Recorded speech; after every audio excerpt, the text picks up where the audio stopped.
Chapter 213. Deputy Lin Jing and Lin Wan, the official stationed in Shangjing, who had been feeling uneasy all this time, saw that Fan Xian had returned and let out a sigh of relief. They slid along the wall to the front of the crowd and explained, "I don't know who leaked part of the agreement between the two countries." The people of Shangjing knew that northern Qi was going to cede land, and they were furious. Although the common people didn't dare do anything, the young nobles came looking for us. They said they wanted to challenge us as Southerners to a duel to wipe away the shame of the battlefield. Fan Xian was startled. The Northern Qi court would certainly not announce the agreement of exchanging captives and ceding territory to the world. Who would expose this matter? It seemed that the young emperor in the palace was not having an easy time, but he had no time to worry about his number one fan. He looked at the knives on the ground with a headache. "You deal with this yourself. I'm going to the Ministry of Rights Yamen in a bit." Although there were related subordinates working on the exchange of prisoners, the painting world, and the exchanging of credentials, Fan Xian insisted on dealing with Yan Bingyan himself. "Sir, you can't leave." The two brothers, Lin Wan and Lin Jing, were typical civil officials. The Tiger Guards, who were the strongest in the diplomatic mission, were naturally at Fan Xian's side. The Overwatch Council experts, who used various identities to disguise themselves, only listened to Fan Xian's orders. So the two brothers, who were in the heart of an enemy country, had long been frightened to see the knives flying in front of the courtyard. Hearing that Fan Xian was going to leave, they were afraid that the young nobles of northern Qi would cause trouble again. Fan Xian furrowed his brows and looked at the two of them with disgust. "As an official of the kingdom of Qing, it is best for you to remain calm. Do not lose face for the court. As for those troublemakers, the Northern Qi court has arranged for guards to block them. Would they dare let those people into the courtyard?" The point is, Lin Jing was the more familiar with Fan Xian between the two brothers, and he didn't care that Fan Xian's expression was off. "Those people are looking for you, Sir Fan. If you avoid them, I'm afraid that the Northerners will think that the kingdom of Qing is weak." Fan Xian laughed and scolded him. "Even if they come and make trouble for me, they will probably be scholars. Master Lin, you are the third ranker. A few words will be enough." Suddenly, he noticed that not far behind him, the royal guards responsible for guarding the diplomatic mission had a strange expression on their faces. Behind him, the Tiger Gargauda had already gripped the hilt of the long sword on his back coldly. Fan Xian turned around and saw that there was another group of people at the entrance of the diplomatic mission. At the head of the group was a young nobleman who was looking up at the sky. Since Fan Xian had given the signal, naturally, no one went to stop him. So, the young man walked directly in front of Fan Xian and threw a punch. His fists were fat and powerless, extremely loathsome. Fan Xian unceremoniously slapped him back. The tyrannical Jinqi in his body was one of the most unique in the world, and under Wu Zhu's education, his ability to judge the right timing was even better. This palm strike was like a blade that tore through the air and fiercely slapped onto the fist. Although Fan Xian appeared to be a yes-man in front of Haidang, not even daring to fart when it came to fighting, that was because Haidang was too fierce. In terms of martial cultivation, Fan Xian's level could be considered outstanding among the younger generation of the world. But because of his opponent's young age, he did not intend to injure him this time. The young man, who was probably only 10 years old, fell on his butt and cried out in pain. He probably did not expect that this seemingly weak scholar would be able to push him down so easily. He looked at Fan Xian and cursed. "F***CKU, the southern barbarians have gone mad." Fan Xian, who had been about to enter the courtyard, stopped. He smiled and walked back, holding the young man's wrist in a friendly manner. Although the servants next to the young man were nervous at Fan Xian's actions, they saw that he was only supporting their young master. They thought that this young man was probably a follower of the Qing diplomatic mission, so they didn't take it to heart. Instead, they cursed at him. The sound of joints cracking was heard, followed by a scream of pain and countless angry shouts. "If Mother heard you say this, I'm afraid she would tear you apart," Fan Xian thought to himself. He let go of his hand and looked at the young man sitting on the ground, trying to determine his identity. To be able to make the imperial guards of northern Qi not dare to stop him, it seemed that his family must be of high status. A large group of people gathered around. They were obviously the young man's servants and companions. They saw their young master holding his broken wrist and crying. Only then did they realize that Fan Xian had broken the young master's wrist. They could not help but be angry. They all stood up, ready to teach Fan Xian a lesson. Seeing that things were about to get out of hand, the imperial guards hurried over and separated the two sides, saying something to the people on the other side. Those people kept on cursing and swearing, saying things like southern barbarians and so on. There was no end to it. Fan Xian pulled Lin Jing over and asked, "Whose family is that brat?" "The young master of Marquis Chang'an's family." Lin was very familiar with the bureaucracy of northern Qi Shangjing, so he answered first. Fan Xian was slightly surprised. Hearing the name, Marquis Chang'an reminded him of Chang Ningho, whom he had once competed with in drinking. Is he also the Empress Dowager's brother? The one who was locked up at home to recuperate after last year's defeat? Chang Ningho's brother? Lin nodded. Because of last year's defeat, Marquis Chang'an was stripped of his power. But this year the Empress Dowager decreed that he would be reinstated and gradually regained his former arrogance. I suppose this young master saw that the people of Shangjing wanted to cause trouble at the diplomatic mission, so he took the opportunity to avenge me. Foolish brat. Fan Xian shook his head. Without looking at the scene, he prepared to enter the manor where the diplomatic mission was located. You want to leave after beating someone up? Someone shouted angrily from behind him. You dare to beat up the young master of our manor? You must have eaten a leopard's gall. Originally, the commander of the Imperial Guards had the situation under control. Unexpectedly, Fan Xian didn't even say a word and wanted to enter the manor. It appeared extremely unreasonable. The commander couldn't help but feel angry. He thought, the Qing kingdom is too arrogant. Fan Xian slowly turned around and looked at the people of northern Qi. Everyone, there are many pairs of eyes watching. Your young master ambushed me, and I didn't know he was a child, so I hit him a bit too hard. In a moment, someone will come to your manor to pay for the medical expenses. What are you arguing about? After beating someone up, he wanted to pay for the medical expenses. This was a typical playboy's way of doing things. The problem was that Fan Xian was the head envoy of the kingdom of Qing, and the boy he had injured was a true playboy of northern Qi. Fan Xian raised his eyebrows. Lowering his voice, he spoke to the commander of the imperial army at the bottom of the steps. Commander Wei, do you want to see the diplomatic mission and the people of northern Qi fight each other? Another chaotic war between the two countries? Commander Wei felt a chill in his heart. Although he knew that things wouldn't develop that far, if he allowed Fan Xian to be beaten up by the crowd and caused a diplomatic incident, he would not be able to escape responsibility. He quickly went down to block the people of Marquis Wei Manor outside. Fan Xian's figure flashed, and he entered the courtyard, closing the door tightly behind him. Now, everyone finally knew that the young man who had attacked the boy was the head envoy of the southern barbarians. Seeing Fan Xian hide inside, for a moment, the diplomatic mission was surrounded by curses. Obscenities shot out like arrows, and Fan Xian's ancestors were pitifully used as targets. Not long after, the courtyard door suddenly creaked as it was pushed open. The people causing trouble outside suddenly quieted down. When they saw that it was not the handsome young man who had come out, they shouted and rushed forward, demanding that the Qing diplomatic mission hand over Fan Xian. The official who had come out was Wang Qinian. He smiled and bowed in all directions. Everyone was stunned.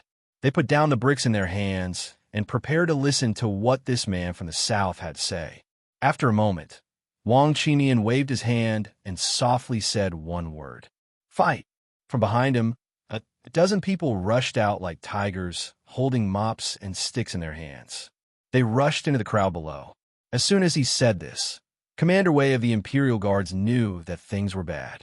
He was about to go up and say something, but unexpectedly, Wang Qinian had already taken him by the arm with great familiarity. He said that if he had time in the future, he would ask Commander Wei to lead the way to various flower alleys to have some fun. With this pull, Commander Wei could not give the order. The Imperial Guards were also dumbfounded. Their duty was to protect the safety of the Qing diplomatic mission. They did not expect that this diplomatic mission would be so strange as to rush out with sticks in their hands. Which side should they protect? With this delay, the empty space in front of the diplomatic mission began to fill with howls like pigs being slaughtered. Sticks danced in the air, and evil slaves wept on the ground. It was a very lively scene. Commander Wei said angrily, "Sir Wang, are you trying to make a big deal out of this?" "Nonsense. Am I the one who wants to make a big deal out of this?" Wu Qinian said angrily, "You're already prepared to have a relationship beyond friendship with the commissioner's mother, even though you're just a little kid who's still wet behind the ears. Let me ask you, on the first day of the diplomatic mission's arrival in Shangjing, why are so many people making trouble? What is the northern Qi kingdom trying to do?" The one-sided beating continued. Although the dozen or so people who charged out did not carry knives or swords, other than the 4 Tiger Guards, the rest were all skilled fighters of the Overwatch Council. Beating the servants of these rich and powerful families was a very unskillful thing to do. Cursing the ancestors of the Fan family is fine. Fan Xian and Gauda walked out of the courtyard. Seeing the scene in front of them, they thought to themselves, "Cursing my grandmother and my mother in Danzhou is absolutely not allowed." Chapter 214. After all, no one wanted to make a big deal out of this. After some discipline, Fan Xian waved his hand, preparing to have his subordinates retreat. The Imperial Army began to restore order at the gate. Commander Wei spat on the ground, thinking that the Marquis of Chang'an's family was strange. If they had come to fight, it would have been fine. But why did they send that famous playboy of the capital to ambush them? The world was no longer unified by the Northern Wei Kingdom. How could the Qing Kingdom's emissary be provoked? At that moment, a vigorous man suddenly walked past. Seeing the bustling scene, he couldn't help but frown. He stamped his feet on the ground, kicking up 2 clouds of dust. His whole body was already in the middle of the field. His fists were straight, and his legs kicked horizontally. His moves were clean and efficient, without the slightest bit of hesitation. In the blink of an eye, he had already made 7 or 8 moves, all aimed at the Overwatch Council officials who had yet to stop. The man's punches were simple, but they were fast and deadly. At the same time, the Overwatch Council officials were not able to gain any advantage. They were forced to leave their original positions. A few of the people who were retreating under Commissioner Fan's orders were kicked in the legs. Their bodies swayed, and they almost fell. Fan Xian tilted his head slightly, wondering where this expert from the military had come from. He couldn't tell his level of martial arts for now, but he had a natural military aura of bloodlust. He was able to force his subordinates to retreat. After the man had helped the Marquis of Chang'an's family out of trouble, he stood where he was. His eyes narrowed. It seemed that he was surprised that his previous series of fierce attacks had not been able to defeat a single enemy. He could tell at a glance that Fan Xian, who was standing on the stone steps, was the leader. He frowned. "What an impressive diplomatic mission from the Qing Kingdom," he said. "Yet all the people they send out are masters of the 6th level and above." Fan Xian looked at him and quietly said, "When traveling to a foreign country, the most important thing is to not lower the prestige of the country. Since you're a military figure, do you not understand this principle?" The man looked at the people on the ground, who were crying out in pain. He frowned. "They're just servants. Even if that child was rude, are you going to rely on that child and the servants to establish a prestige?" Fan Xian narrowed his eyes. "Then in your opinion, should I just let them spit on their faces?" The man was startled. He seemed to have thought of something, and his expression darkened slightly. On the other hand, Commander Wei had long recognized who this man was. With a respectful expression, he stepped forward and saluted. "General Tan, why have you come?" The soldier, surnamed Tan, did not recognize the commander of the Imperial Guards for a moment. Commander Wei hurriedly said, "I am Wei Wuji." As it turned out, this General Tan, surnamed Tan Wu, was a capable subordinate of Northern General Shang Shanhu. He had always fought the barbarians in the snowy north, and had followed Shang Shanhu back to the capital last year. Who would have thought that he had been idle and without a job, only occasionally going to the Ministry of War to do a roll call? Although his fellow soldiers in the capital admired Shanhu's valiant loyalty and had always respected him, he still felt a little bitter about it. Today, when he happened to pass by, he didn't expect to run into the farce at the gates of the Southern Qi diplomatic mission. Tan Wu glanced at Commander Wei and said helplessly, "How can we let these Southerners run amok in Shanjing?" Wei Wuji smiled bitterly. "The palace has strict orders to ensure the safety of the diplomatic mission. This is a matter of national importance, and I dare not neglect it."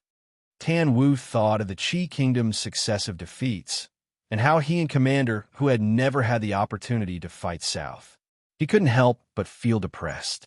Looking at the wounded on the ground, he felt even more disdain and anger. He suddenly raised his head and saluted Fan Xian, who stood on the stone steps. "Dare I ask if you are Fan Xian, the head envoy of Southern Qi?" Fan Xian returned the salute. "I am." Tan Wu's expression was solemn. "I am Tan Wu of Northern Qi," he said sternly. "I ask for your guidance, Master Fan." Having said this, he gently placed the sword at his waist on the ground. Fan Xian shook his head. He knew that this man was not claiming to be an official, and was preparing to fight according to the customs of duels among the common people. "Master Tan," he said quietly, "I have already collected 2 sacks of daggers before you came. If you wish to duel, perhaps you will have to postpone it for a few days." Tan Wu frowned. "There is no time like the present. Please enlighten me, Master Fan." Fan Xian shook his head again. Tan Wu said angrily, "I know that Master Fan is not only talented in poetry, but also extremely skilled in martial arts. Last year, you single-handedly killed Cheng Jushu, one of our country's aces. Are you looking down on me?" Fan Xian looked at him and knew that this soldier had been stirred up. He laughed. "Although I am the leader of this diplomatic mission, and you really did look like a troublemaking group, I have always respected good men on the battlefield. I knew that you had spent many years fighting the barbarians in the snowy lands of the north. How could I not respect you enough? Why must you decide victory with your fists and feet?" Tan Wu was a straightforward man. Hearing the gentleness in Fan Xian's words, his expression softened a little, but he remained stubborn and raised his hands in the air. Fan Xian sighed and shook his head. "Don't overdo it," he said quietly to Gao De, who stood behind him. Gao De slowly lowered the long knife on his back to the ground and walked to the bottom of the stone steps. He steadily extended his right hand toward this famous and valiant general of Northern Qi and made an inviting gesture. Tan Wu narrowed his eyes. He sensed a dangerous aura from this guard, and knew that he was indeed an expert. The Southern Qi envoys had sent him out to spar with him, so it was not an attempt to humiliate him. He let out a light breath, crossed his palms, and attacked Gao De. The shadow of the palm moved, and a muffled groan rang out. The collision of the 2 forces stirred up a cloud of dust. After the dust settled, Gao Da's right chest was hit, and a sliver of blood seeped out from the corner of his mouth. Gao Da's cold right hand had already grabbed Tan Wu's throat. Calluses from years of training scraped against the skin of Tan Wu's throat, making this Northern Qi general, who had never known fear, feel a chill. Gao Da slowly took a step back and lowered his right hand. Tan Wu looked at this unknown expert, and his heart was filled with shock. The Southern Qi envoys had sent a random person who could render him completely powerless to fight back. Earlier, when he had struck his opponent's sternum, he hadn't clearly seen how his opponent's hand had reached in front of him. He knew that if his opponent hadn't been merciful, his throat would have long since been crushed. Tan Wu also knew that if it had been a real fight, this obviously skilled knife wielder would not have given him any opportunity to touch his opponent's body. He bowed deeply to Gao Da and then to Fan Xian. After admitting defeat, he left the envoy's door without looking back. It was only a battle of one move, but it was still hair-raising. The carriage followed the streets of Shanjing toward the Ministry of Rites. The carriage was surrounded by soldiers of the Imperial Army, guarding it strictly, not giving anyone a chance to get close to the Qing envoys. Fan Xian sat in the carriage with his eyes slightly closed. He said to Gao Da beside him, "Why did you take that blow just now?" Gao Da coughed twice and explained, My opponent is a soldier, so I wanted to be more direct. Also, I didn't want to reveal too much of my strength. He looked at Fan Xian and lowered his head. And it seems that the young master wants to make friends with this person, so I thought I should do him a favor. Although the Tiger Guards are the Emperor's secret bodyguards, they have been trained by Count Sinan Fan Xian for many years. So Fan Xian looked at the 7 Tiger Guards who had accompanied him north the same way he looked at Teng Zijing and the other servants of his family. He looked at Gouda coldly and scolded. I don't even know how many arms that Tanwu has. How can I make friends with him? There are many strange people in this world. Tanwu, aside from having some military bravery, has nothing special about him. Even if he were a strange person, would I have to make friends with him? Then wouldn't I be too busy for the rest of my life? Are you going to let me eat or not? Are you going to let me play or not? Gouda was stunned. Wasn't making friends with the best of every noble family's favorite thing to do? Had he done something wrong? But even if that was the case, what did it have to do with eating or having fun? Fan Xian rummaged in his clothes for a long time before finally finding a pill. He tossed it to Gouda and had him swallow it. Wang Qinian joked, "Is it Chun pies again?" Fan Xian said unhappily, "It's medicine for wounds." Gouda took it, but still didn't quite understand. "Didn't you say not to overdo it?" Fan Xian laughed and scolded him. "Which finger of yours touched Tan Wu's body?" Gouda was silent. I don't know whose idea it was for Marquis Chong An's young master to come and make trouble. Wang Qingyan's thoughts were mainly on what had happened earlier. Logically speaking, since the Emperor of Northern Qi was willing to carry out the agreement this time and admire the commissioner, he had the Imperial Guards ensure the safety of the diplomatic mission. This should be enough to send a clear message to all the people in Shanjing. For someone to come and make trouble, this is a little strange. Don't forget, it seems that even the agreement between the 2 countries has been leaked. Fan Xian lightly knocked on the window of the carriage. Outside were Northern Qi soldiers, so the 3 of them spoke in very low voices. It seems that Northern Qi is even more of a mess than we are in the south. It seems that the young emperor's grip on power is not firm enough. As long as it doesn't affect our mission, it's fine. He had been rather busy today. He had entered the palace in the morning, then chatted with the young emperor, walked with Haitang, and received a scolding at the gate of the diplomatic mission. On his first day in Northern Qi, he had been so busy that he hadn't even eaten. All he could think about was the cup of tea the Emperor of Northern Qi had given him.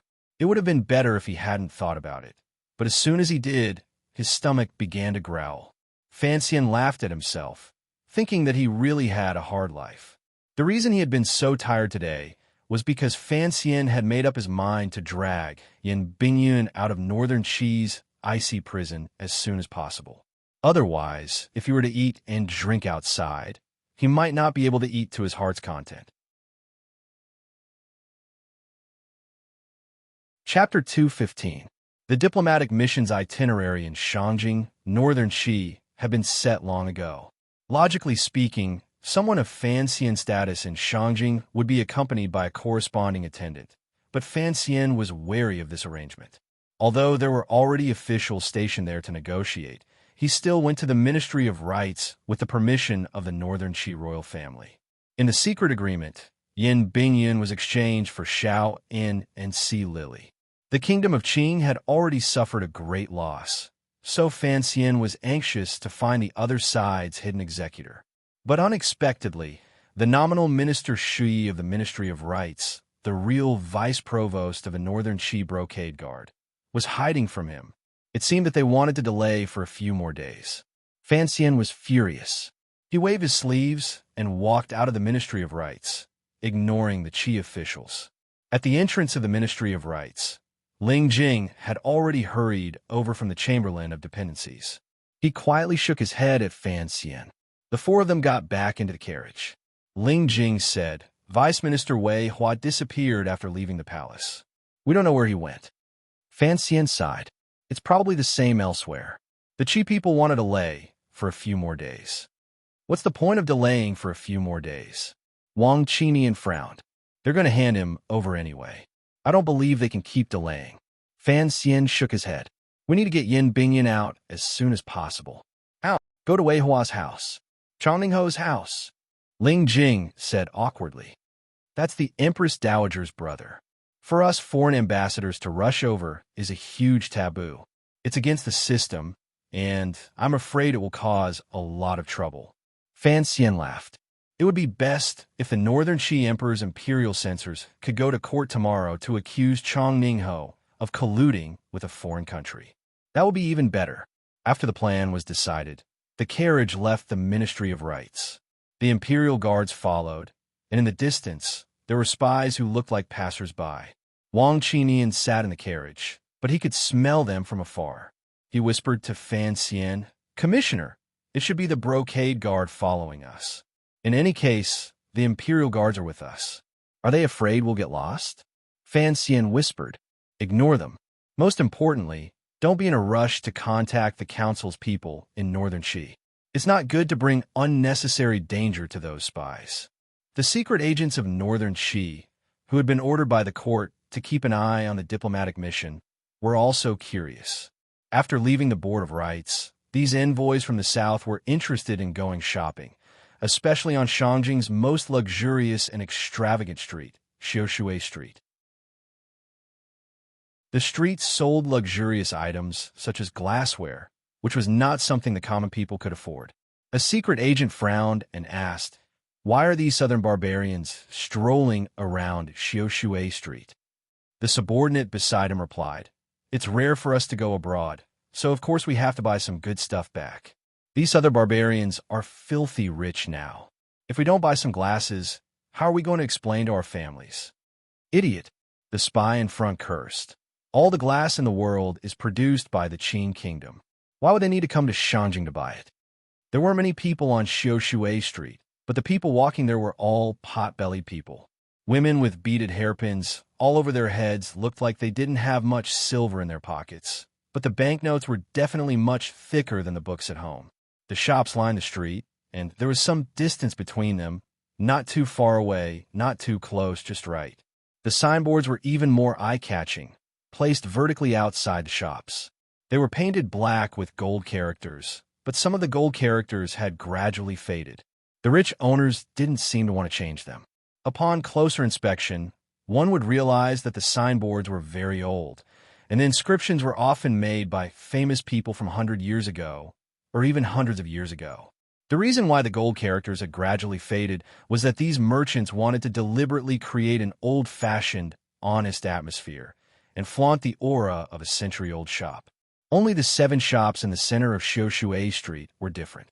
The signboards were all horizontal, and although they weren't brand new, compared to their surroundings, they seemed much younger. Some of these shops sold glassware, some sold soaps, some sold perfume, some sold cotton cloth, and some sold alcohol. The strangest thing was that there was one shop that specialized in selling toys. A few carriages stopped at the end of the street.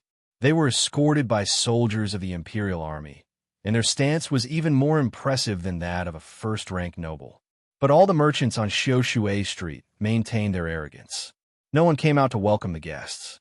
They just waited for the 4 people who got off the carriages to walk past one by one.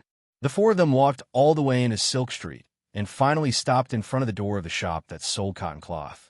The young man with the most delicate features scratched his head as if he didn't understand why cotton cloth was considered a luxury item. After entering the shop, the owner explained to the few unfamiliar guests, "Speaking of growing cotton, legend has it that there was a genius with the surname Wang who did it hundreds of years ago. However, the method was gradually lost and no one used it anymore. It wasn't until 20 years ago, when our old boss was gifted by the heavens, that he was able to pick up this method again. Everyone, please take a look. This cotton cloth is warmer than silk, and it's cheap. It's of good quality, and it's not much worse than the South Qing's capital." The handsome young man seemed to be very interested and said, "Let me try 1 foot." The owner's face darkened. He recognized the young man's Qing accent and cursed. "So, it's a fellow countryman. I say, sir, how can we Qing people come to Northern Qi to buy cotton cloth? Furthermore, other people buy them in bundles. You, on the other hand, try 1 foot." The young man chuckled and cupped his hands in apology. He left the shop, and raised his head to look at the words on the horizontal signboard. He furrowed his brows and said, "This handwriting is really ugly." The owner was furious and scolded. "This was personally written by our old owner. You don't know what's good for you. Get out of here." The young man chuckled and led his 3 subordinates to another shop on the side. This young man was, of course, Fan Xian. The ugly words he spoke of were written by his mother many years ago. The handwriting was not much different from the handwriting on the letter in the box. It was exactly as ugly as the handwriting on the letter. After walking for a while, Fan Xian realized that these shops were all businesses of Qing royal merchants in northern Qi. Of course, many years ago, they were all businesses of the Yi family. Just by looking at the things they sold, he knew that his mother must have made a lot of money from the hands of the world's nobles. Walking on Xiaoshui Street, among the signboards his mother had written, Fan Xian was a little dazed. It seemed that he didn't want to go any further. "Sir, what are we doing here instead of going to Changningho's manor?" Lin Jing asked worriedly. Fan Xian was a little surprised. He came to his senses and smiled. "Of course we're here to buy a gift. There's no reason to come empty-handed."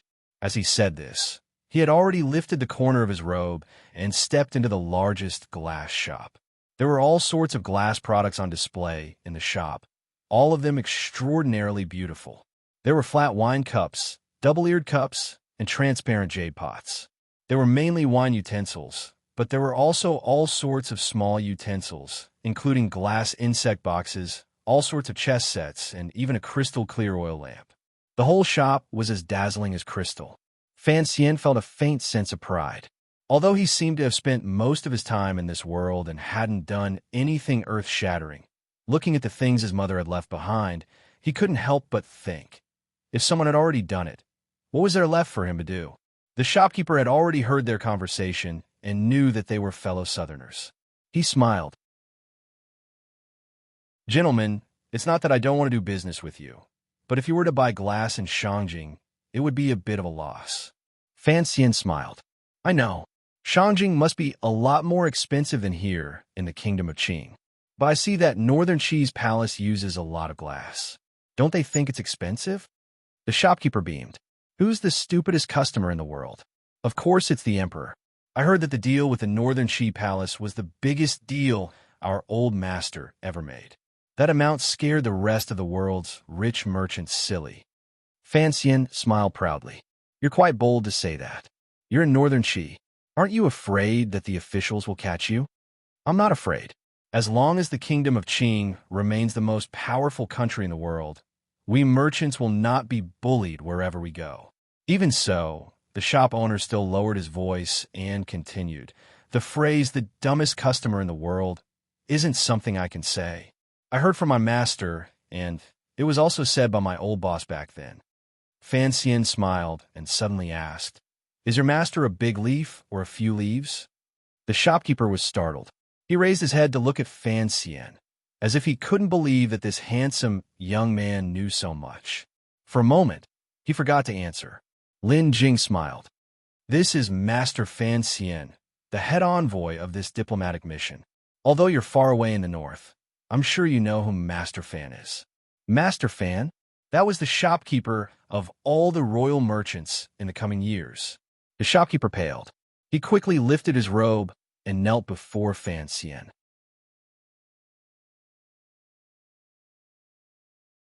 Chapter 2:16. Fan Xian hurried to help him up, but the shopkeeper insisted on kneeling and kowtowing. He then rose and said, "So you are my future boss. I have to kowtow no matter what. Furthermore, you are the head envoy of this diplomatic mission.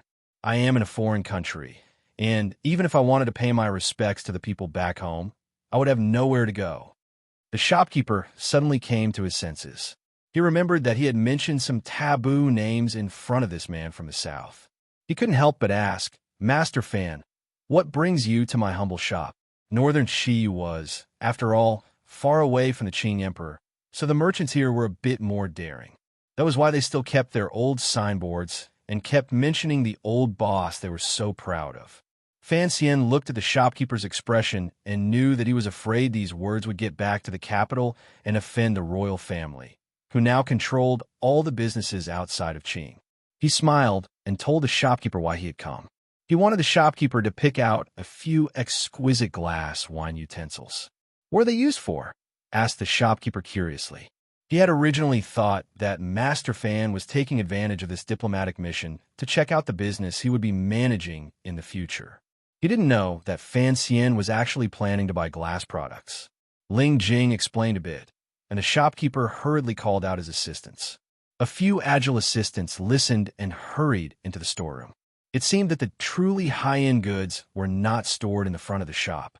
While they waited, Fan Xian and the shopkeeper began to chat. The shopkeeper knew what Fan Xian wanted to know and didn't dare to hide anything. He gave him a rough estimate of the number of glass products that Qing had exported to northern Qi over the years. Although it was only a rough estimate, Fan Xian was still somewhat surprised. There was only one glass shop in Shangjing, and its annual revenue was terrifying. It was no wonder that despite the wealth of the kingdom of Qi, they were only on par with the kingdom of Qing in terms of wealth. The shopkeeper suddenly sighed. But for some reason, the goods sent from the capital have not been as good as before, and there is nothing new, so business has been a bit worse. "How bad is it compared to when it was at its peak?" asked Fan Xian. "About 30% off." Fan Xian pondered for a moment. He knew where the problem was. After the Yi family had been taken into the palace treasury, the eldest princess had full control. Even if that crazy woman was someone with great political wisdom and skill, when faced with something completely new like glass soap, she would probably still be clueless. Since the quality of the glass was poor, there must have been a problem with the ingredients and process. Since the shopkeepers of Qingyu Hall could not do it themselves, there was no way they could make adjustments. But business was only 30% off.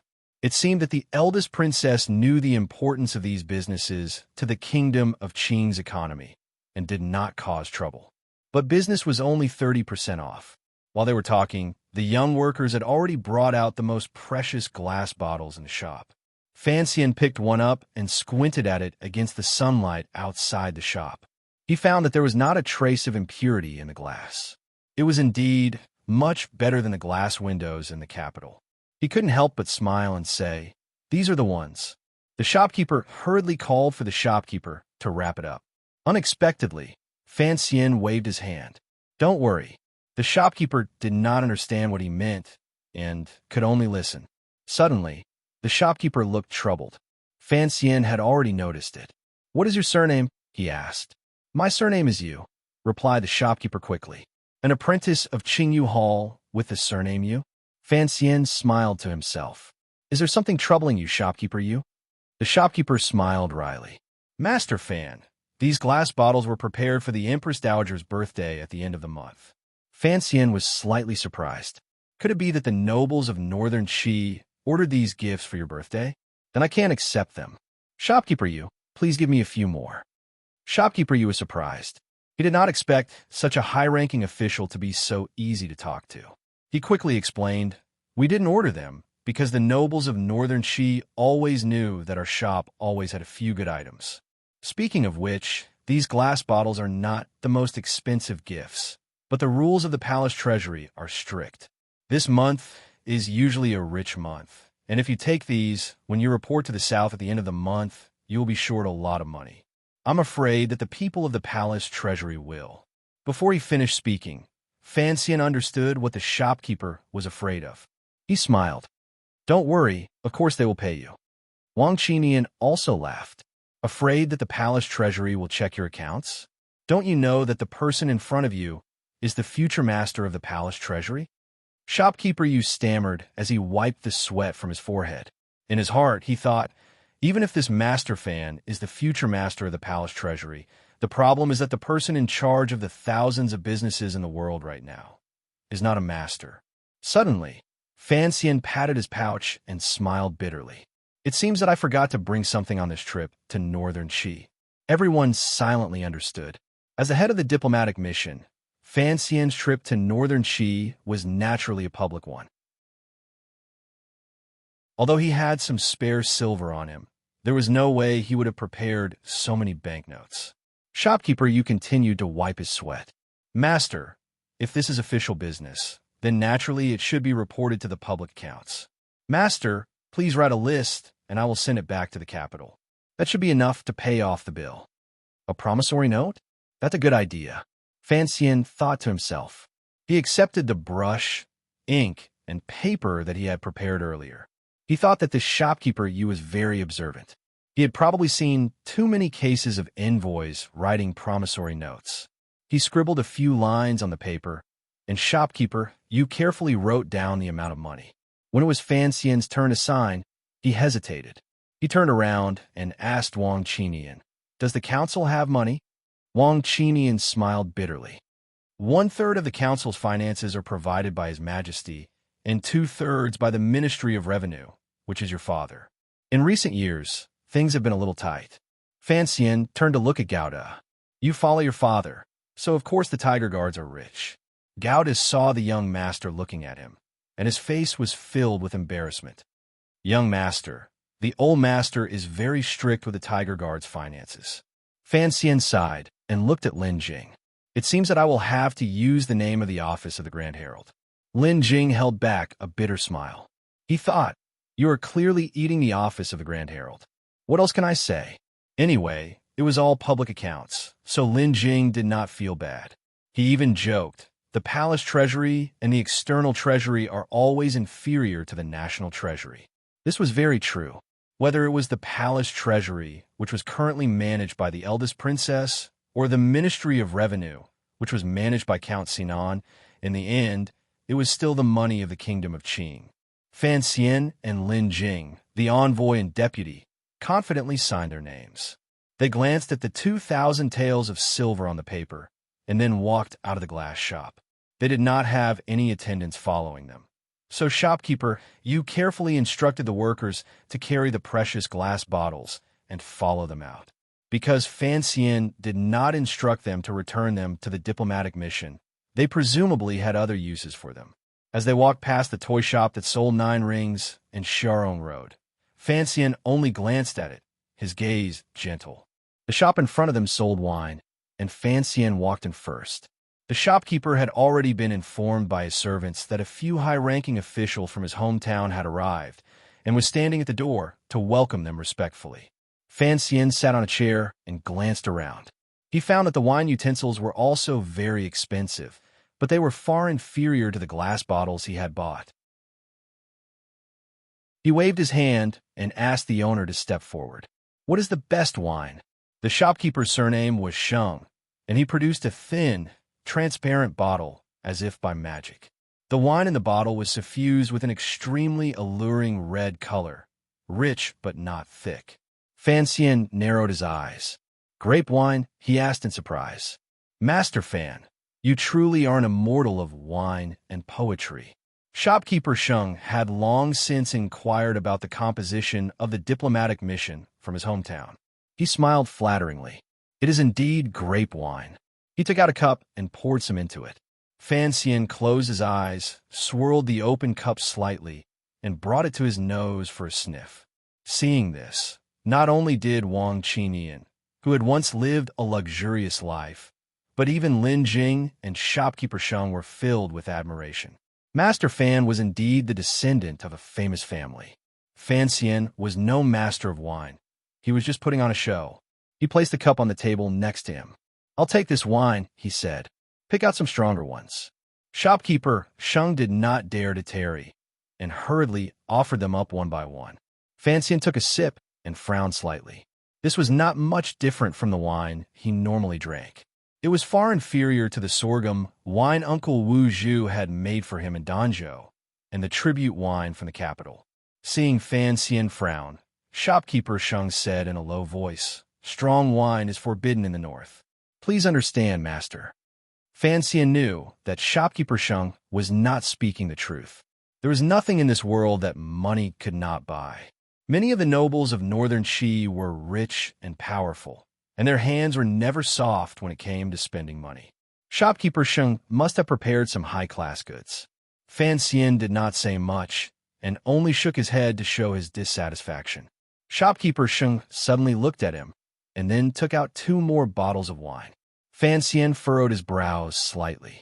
In that glance earlier, This seemingly ordinary boss had revealed an extraordinary expression. Fan Xian took a sip in a small porcelain cup and then frowned. He did not say anything for a long time. Everyone thought that the wine did not taste good. Wang Qinian could not help but ask, "Master, what is it?" Fan Xian took a deep breath, turning the burning sensation in his throat into a thrill of excitement. "Good wine," he exclaimed in admiration. "Good wine. What is it called?" Shopkeeper Sheng smiled. 5-grain liquor. Fan Xian's expression did not change, and he praised again. "Good name." But in his heart, he smiled bitterly. "Yi Qingmei, back in the day you were so free." Having done all this, the 4 officials rose and left. But as he was leaving, Fan Xian noticed that the shopkeeper, whose surname was Sheng, was giving him a meaningful look. Thinking back to what he had noticed earlier, Fan Xian stopped and let the other 3 go first. He turned around and followed the shopkeeper to the accounting room in the back. There was no one in the accounting room, and it was strangely quiet. As soon as shopkeeper Sheng entered the room, he seemed to have changed into a different person. His entire body straightened, and his expression was solemn. He bowed to Fan Xian, who was sitting on the chair, and said in a low voice, "Shang Huairan of the palace treasury greets you, master."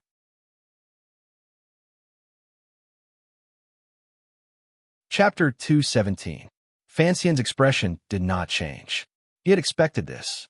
Today's trip to Xiaoshui Street was, on the surface, secondary. The key was to see how the palace treasury was doing in the north. So when he heard Sheng Huairan call him son-in-law, he was not surprised. After all, the palace treasury was still managed by the eldest princess, and there would always be some of her trusted aides hidden in northern Qi. For some reason, Fan Xian believed that the eldest princess would send someone to find him, the head envoy of the diplomatic mission. This was not only intuition, but also a judgment of the people of Qing. Whether the people of Qing were virtuous or foolish, they all had a self-confidence and pride that bordered on paranoia. There must be a reason why the eldest princess wanted to let Shaoan go. If it did not have to do with the secrets of the temple, then it had to do with Shang Shanhu, who lived in Shangjing.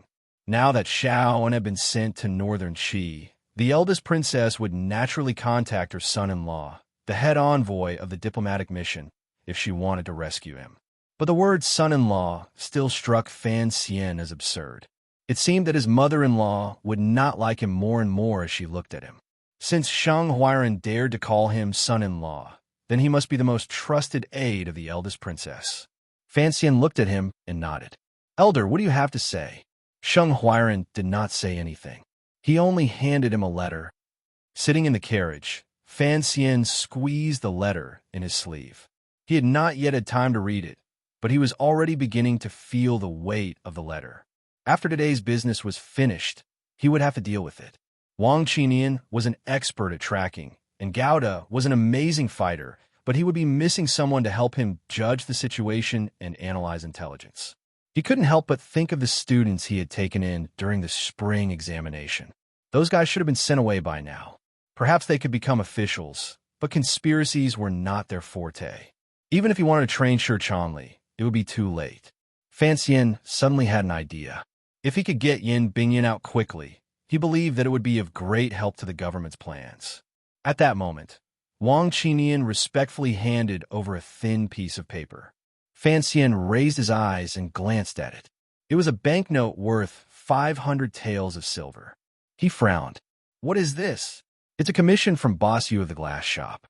Fan Xian glanced at it again and said with a smile, "You can also get a commission if you make a promissory note. You and Gao to take it and split it. Oh, right, leave some for the Tiger Guards." 500 taels of silver was already a large sum, but Fan Xian had given it away without even looking up. Only a wealthy family like the Fan family could cultivate such a habit. Now that Fan Xizha was a millionaire with an annual income of 10,000 taels of silver, he did not care about such a small sum. Ling Jing smiled and said, "Sir Fan treats money like dirt. I am impressed." Fan Xian knew that he was not truly admiring his clean sleeves, but rather that his house was full of gold. He smiled and said nothing. The carriage passed through the quiet and beautiful streets of Shangjing, and finally arrived at the area where high officials and nobles lived. It stopped in front of Changningho's manor. Shangjing was similar to the south of Jingdo in the Qing kingdom. The spring wind gently caressed the branches extending from each manor. The sunlight was blocked by the large trees overhead and dispersed. Fan Xian stood next to the carriage and looked at the street. He looked at the stone lions beside the grand doors. For some reason, he was reminded of when he had first arrived in Jingdo from Danzhou. The carriage stopped in front of Changningho's manor, and with the protection of the imperial guards, it made quite a commotion. There were already some people hiding in the shadows and beginning to peep. The servants in front of the manor looked at the carriage in front of their manor and were at a loss of what to do. They did not know whether to go down and greet them or rush into the manor to inform their master. These servants could all see that the newcomer was dressed very clearly. It was an envoy from the Qing kingdom. Who in this world had ever heard of an envoy coming to the manor of another country's minister? If this was a journey permitted by both countries, then Changningho's manor would have long since made preparations. How could it be so quiet? The concierge swallowed a mouthful of saliva, wondering what the hell was going on. Could it be that these envoys did not understand the rules? Today, the envoy was not on official business, and Fan Xian had carelessly thrown off the accompanying official from the office of the Grand Herald. So only Commander Wei was from Northern Qi. Seeing that Fan Xian and the others were about to charge into Changningho's manor, Commander Wei became anxious and stepped forward to stop them. Master Fan, you must not do this. Without the permission of the court, an envoy cannot interact with a court official. If Master Fan and Changningho really are on good terms, then you must not go in like this. What if you bring trouble to Changningho? Changningho was Empress Dowager Wei's brother. What trouble could there be? Fan Xian muttered to himself. It would be best if they could bring him trouble. His son had been hiding from him all day, but he smiled and said, "It's fine, it's fine. This morning, I spoke to His Majesty in the palace, and His Majesty did not object. Why should I be afraid of people gossiping?" Bringing up the Emperor of Northern Qi, Commander Wei was stunned. Did he really have to go to the palace to seek confirmation? At that moment, Fan Xian had already brought his 3 subordinates to the door of Changningho's manor. The gatekeeper hurried forward to greet him. His etiquette was thorough and his words clear. Fan Xian secretly praised them. They were indeed a noble family. Could I trouble you to inform them that my drinking companion from the south has arrived? Fan Xian had finally learned some of the quintessence of this ability to be familiar with people after a year of training in the officialdom and wine circles. The gatekeeper was stunned. The Marquis had indeed gone on a diplomatic mission to the south last year, and he had heard that he had gotten drunk quite a few times in the south. Could it be this young envoy? But he did not dare to immediately inform the Marquis. After all, it was a serious matter for a foreign official to enter the manor. Just as he was in a dilemma, he suddenly heard a sound from the corner door. A man came out and bowed to Fan Xian. "The Marquis requests your presence." Fan Xian had not expected the manor to be so easy to enter. Entering the hall, he looked at the middle-aged man in the chair and laughed. He walked over and gave him a warm hug. "I have not seen you for a year, and you are even more elegant than before, Marquis." Actually, last year in the capital, he had only met this envoy from Northern Qi a few times. In the end, they had a hearty drink in the palace hall. He only vaguely remembered the man's face. Changningho was the brother of the emperor, and his status was incomparably noble. He had never encountered such a warm greeting. He coughed and said with a slight headache, "I have not seen you for a year, and your reputation is even greater than before. What brings you here today?" "I entered Shangjing yesterday, and this morning I chatted with His Majesty for a while. As a matter of fact, I did not know many people in Shangjing, so of course I had to pay you a visit." Changningho was born with a white face and swollen eyes. He was in his 40s or 50s, and the signs of excessive drinking could not be erased. Fan Xian was close enough to smell the alcohol on him. It seemed that he had been drinking through the night. Fan Xian was secretly happy. It seemed that he had bought the right gift. Not only was Changningho fond of wine and women, but he was also a pedantic fellow. The Empress Dowager had 2 brothers. One of them, Chang'in, could still lead troops in a battle. Although he was a defeated general, he was still better than Chong Ning-ho. This marquis had been holed up in the capital for many years. It was only because of his stupidity and because he had the support of his sister, the Empress Dowager, that he dared to invite Fan Xian, the envoy from Qing, into his manor. Fan Xian had come today to get closer to this brother of the Empress Dowager. He also wanted to use Chong Ning-ho to force out Vice Minister Wei. As expected, Marquis Chong Ning's eyes narrowed into slits as he looked at the fine wine brought by his attendants. Although he did not have a clear identity, the fact that he was the brother of the Empress Dowager was enough to make him look down on everyone in the world.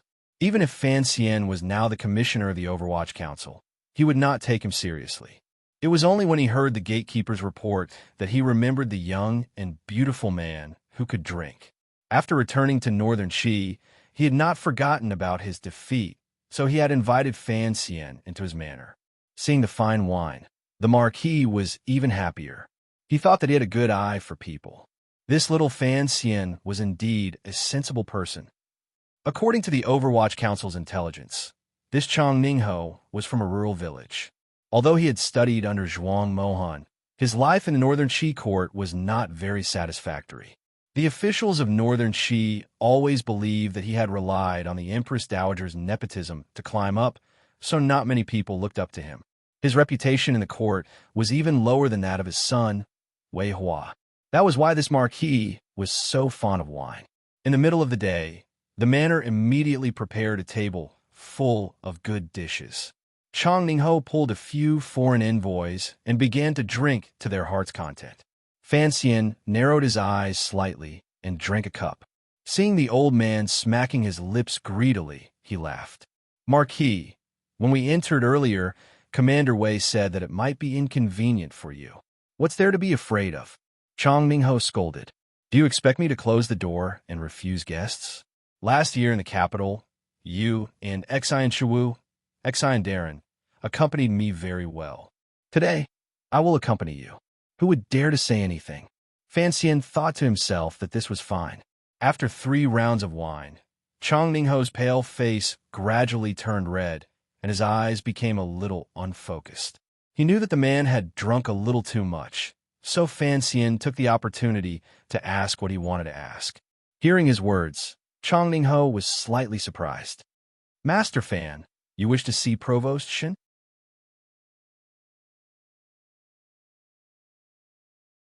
Chapter 218. Fan Xian smiled. I heard that during the rebellion in Shangjing, you risked your life to leave the palace with a letter from the Empress Dowager. You mobilized the brocade guards under Sir Shan, and only then did you manage to salvage the situation. Since then, Sir Shan has had a successful career as an official, and he has always been on good terms with you, so I would like you to introduce me to him. This was the only glorious event in Chong Ning-ho's life. Chong Ning-ho was already drunk, and now his face was flushed. He was even more drunk than before, and his expression was one of pride. But no matter how stupid he was, he could tell that something was amiss. He hiccuped and stared at Fan Xian strangely. Sir Fan, you are an envoy, going to see the provost of the Discipline Commission. This is somewhat improper. Fan Xian frowned. As you know, there are always many inconveniences for an envoy in a foreign land. He lowered his voice and said, To tell you the truth, I have offended a large number of officials in Jingdou. Even His Majesty could not protect me, so he used this diplomatic mission as an excuse to kick me to Northern Qi. Chong Ning-ho nodded and hiccuped. His heart was full of sorrow.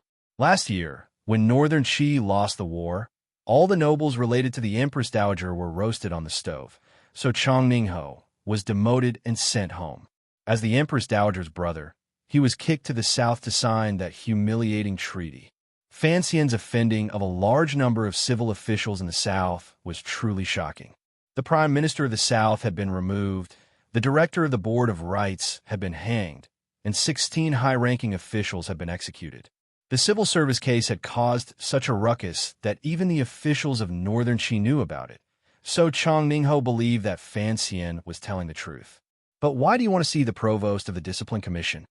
Chong Ning-ho was in a bit of a dilemma. He really did not know what this young official wanted. I want to get rich. Does Master Marquis want that? Hearing the word, get rich, Chong Ningho was immediately interested. Business. Fan Xian filled Master Ho's cup. There was no one else around the banquet, only the old man and the young man. Fan Xian spoke in a low voice. Master Ho, you must have heard that I will take over the palace treasury in the south by the year after next. At least 40% of the treasury's business is sent to the north, so I must build a good relationship with the Discipline Commission, otherwise how can I ensure my safety along the way?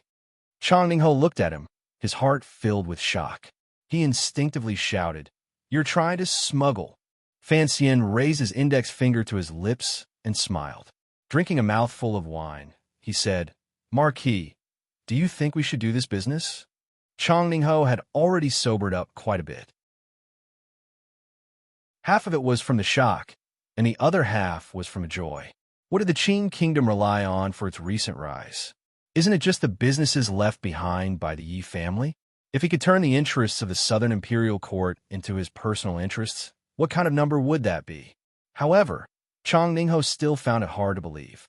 Could this young Southern official really be so daring? Chong Ningho thought about it for a long time. If Fan Xian wanted to smuggle, he indeed needed to build a good relationship with the Discipline Commission. As for the drawbacks, there was not a single one. In any case, Fan Xian was greedy for the money in the Qing kingdom's treasury. The Northern Qi kingdom would suffer no loss at all. If he smuggled, the prices of those goods would fall, and the palace would save a great deal of money. The Empress Dowager and the Emperor's nephew would probably wake up laughing. Why wouldn't he do something like this that harmed others to benefit himself? Chong Ningho fiercely drank a mouthful of wine. Deal. I'll arrange for you to meet with old Shan, but what? Fan Xian, I must say this. I must get the palace's approval for this. That won't do. Fan Xian said resolutely and decisively. I have already said enough today. Originally, it was just the three of us getting rich. If the Marquis plays this game, then wouldn't my head be tied to the belt of the Northern Qi court? Chong Ningho knew that Fan Xian's words were reasonable, but he still smiled bitterly. I don't dare to take responsibility for such an important matter. Then please consider it, Marquis, said Fan Xian coldly. Fan Xian said coldly. However, this matter involves the lives of my family, so the Marquis' mouth must be sealed. A vicious look suddenly flashed in Fan Xian's eyes. Chong Ningho saw this look, but the Marquis was not afraid at all. Instead, he laughed coldly and thought to himself, You, a civil official, actually want to play such underhanded tricks. You're no match for the Discipline Commission. Perhaps Chong Ningho had been shocked by the huge amount of money that could be brought about by smuggling, but he had forgotten Fan Xian's true identity, which was very similar to that of the Discipline Commission. Fan Xian looked at Chong Ningho's expression and knew that his bait today was just about enough. He chuckled and changed the subject. He told Chong Ningho about the conflict between the diplomatic mission and Chong Ningho's manor, and asked Chong Ningho to help mediate. Chong Ningho's mind was occupied with arranging for Fan Xian to meet with Commander Shun, and thinking about how to enter the palace and persuade the Empress Dowager to do this profitable business. Hearing Fan Xian's words, he naturally agreed. That brother of mine doesn't know how to do proper business, he scolded. He only knows how to cause trouble. Don't worry, I'll handle this matter. Not having eaten and drank to his heart's content, Envoy Fan left the manor and boarded the carriage, preparing to return to the diplomatic mission.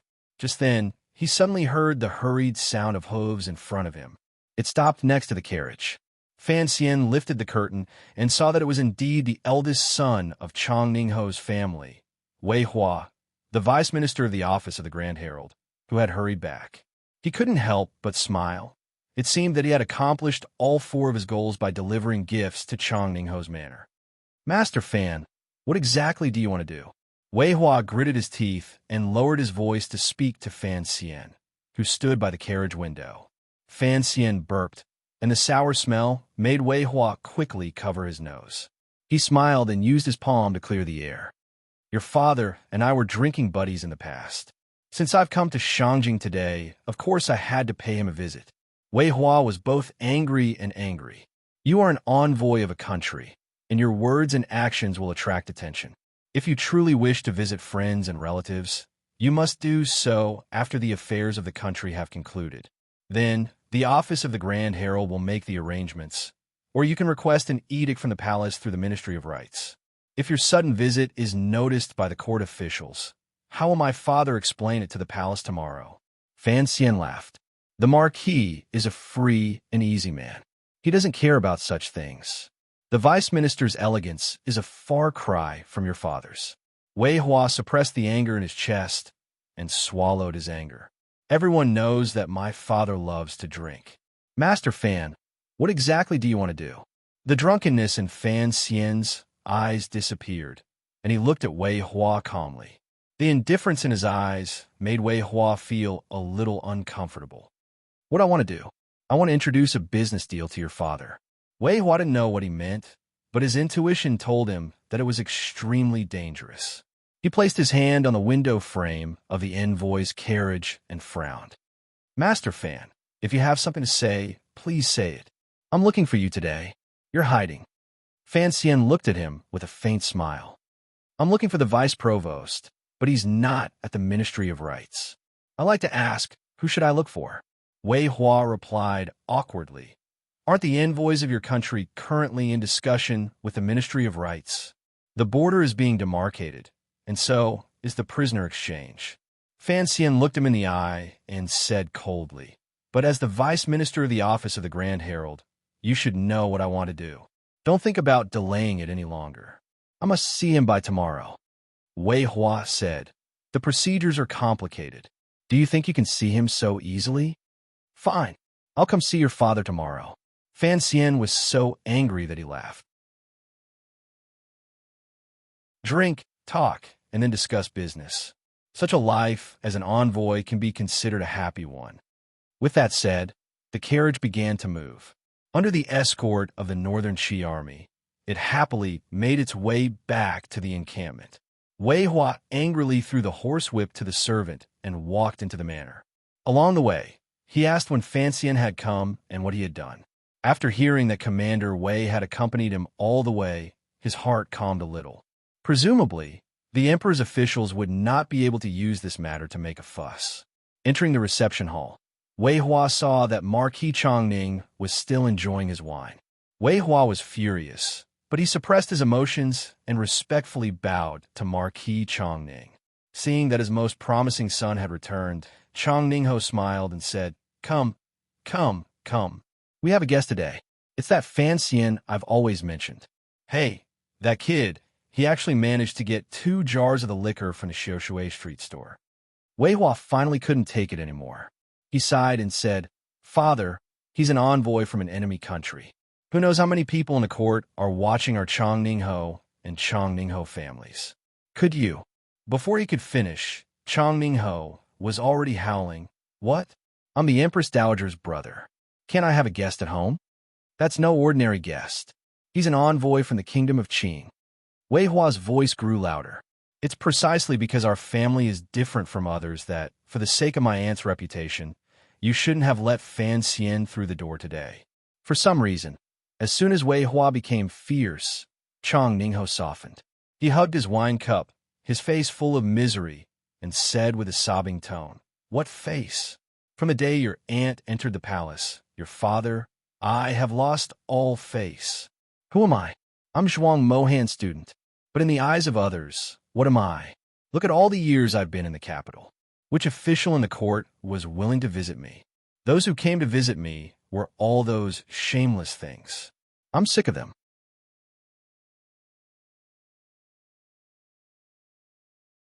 Chapter 219. It wasn't easy for an envoy to visit me, Chongningho said in a trembling voice. Son, don't be fooled by the fact that I am the Empress Dowager's brother, but that is Fan Xian, the immortal poet Fan Xian. I am proud of him. Wei Hua's heart gradually grew sour.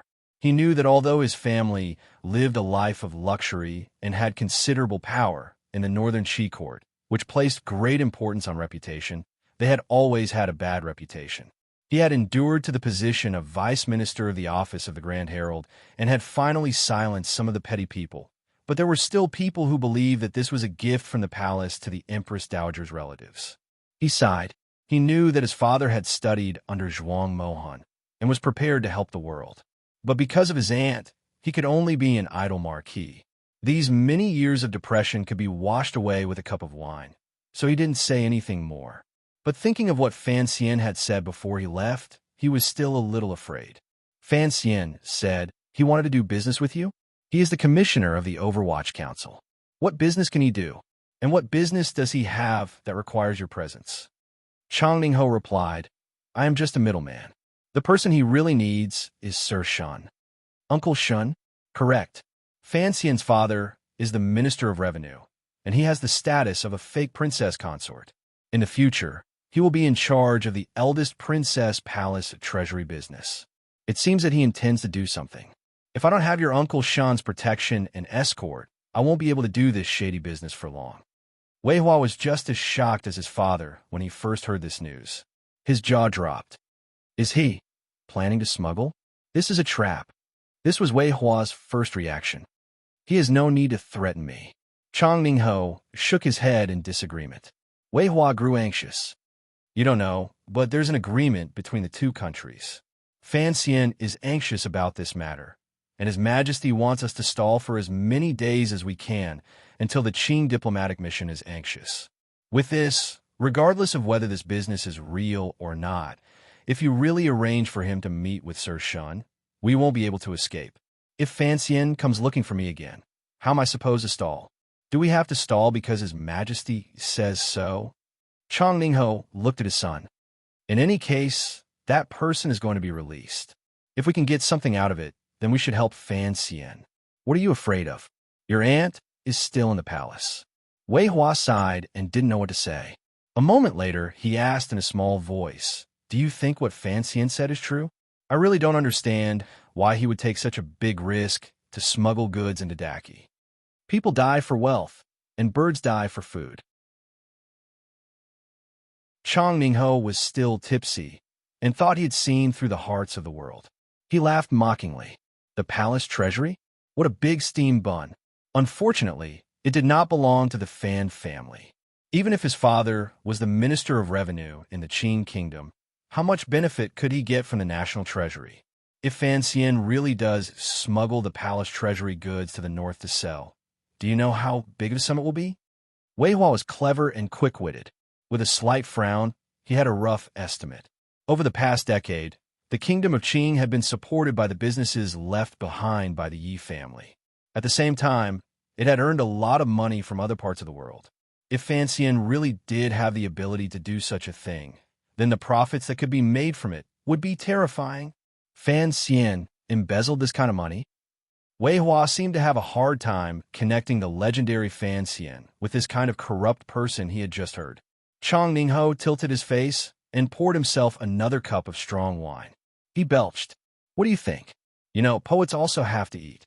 Having said this once great scholar of Northern Qi, now a vermin of Northern Qi, lay down on the table and fell into a deep sleep. His body was covered in wine, and there was an unpleasant smell.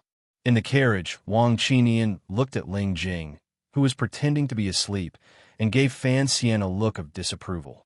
It seemed that the commissioner should not be so bold as to talk about smuggling in front of a court official.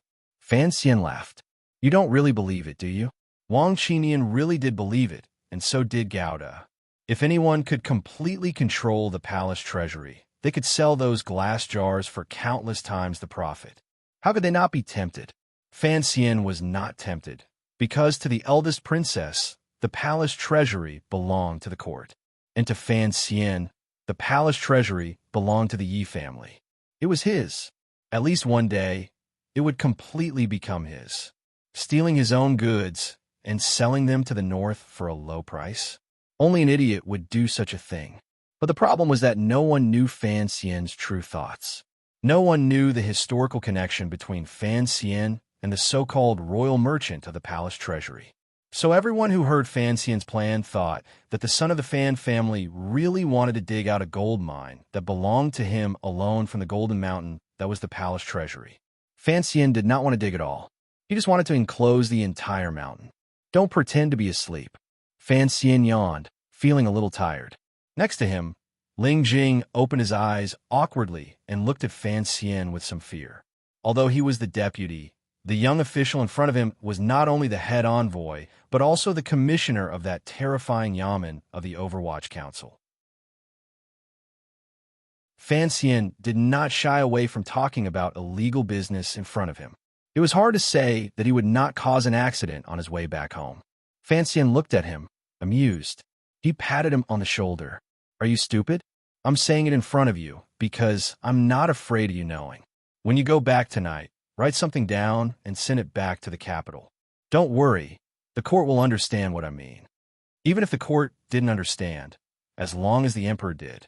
Ling Jing forced himself to believe that the young man in front of him would not become the most corrupt official in the history of the kingdom of Qing.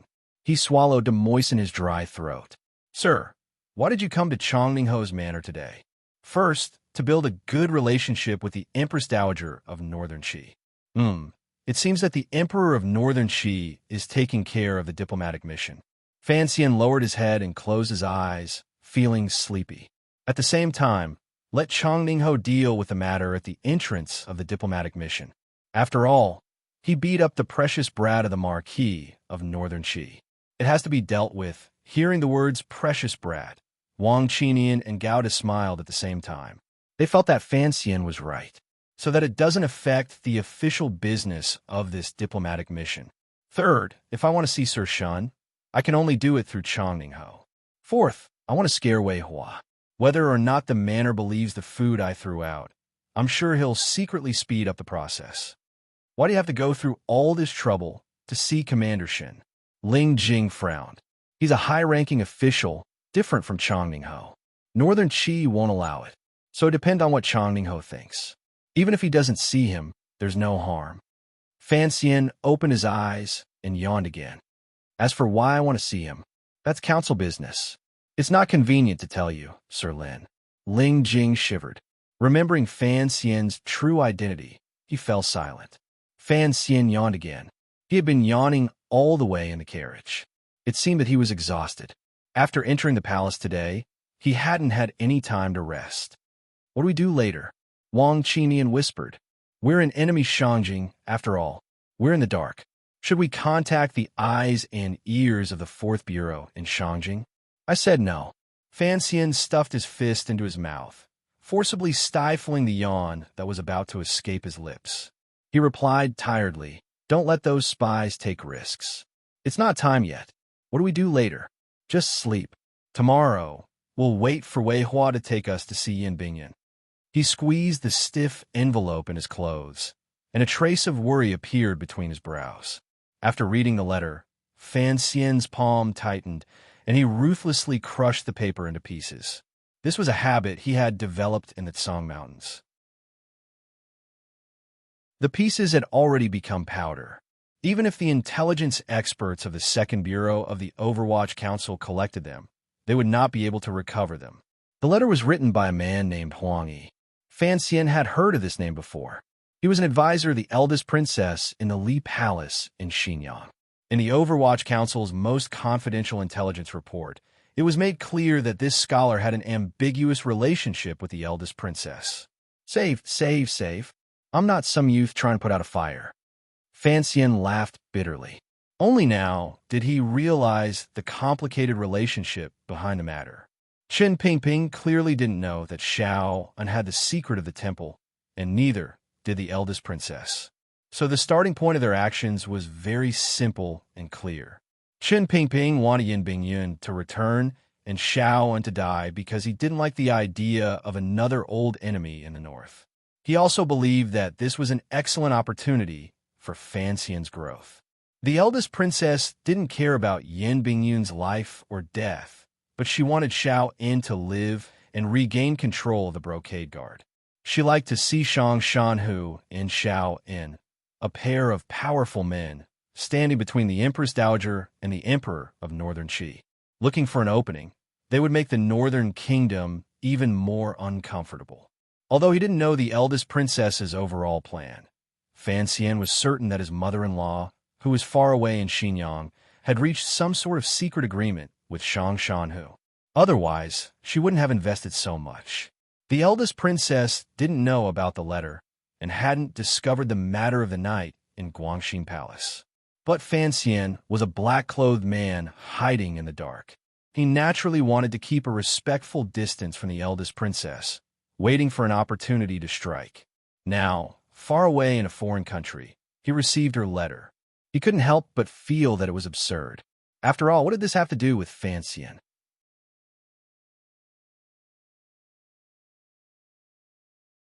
Chapter 220.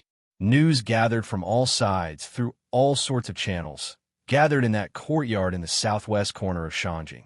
The diplomatic mission confirmed that Xiao An had already secretly entered Shanjing. As for where he was being held, perhaps only the mother and son in the palace, as well as Master Shun of the Discipline Commission, knew. It was strange to say that the Northern Qi royal court had welcomed Xiao in with great fanfare at Wudu, but the return to the capital was completely silent. Presumably, Shang Shanhu and those who wanted Xiao An dead were still engaged in a tug-of-war. For Fan Xian, Xiao An's life and death were not within the scope of his consideration. To be more precise, once he entered Shanjing, Fan Xian had no way of knowing whether Xiao An lived or died until he had enough confidence to mobilize the hidden forces in the north. Unless Wu Zhu came, or rather, unless Wu Zhu brought the chest to Fan Xian. This was another question that had been plaguing Fan Xian.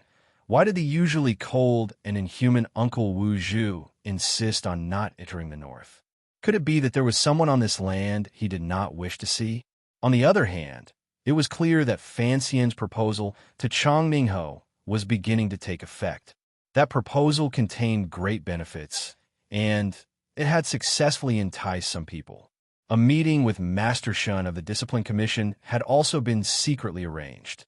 Fan Xian knew that although these things seemed to be secretive, his mother in the palace in Shanjing would certainly be watching all of this from the shadows. She would not completely trust Fan Xian, but he had to try. Fan Xian did not trust him at all, but he had thrown out the bait, and he always hoped to catch something.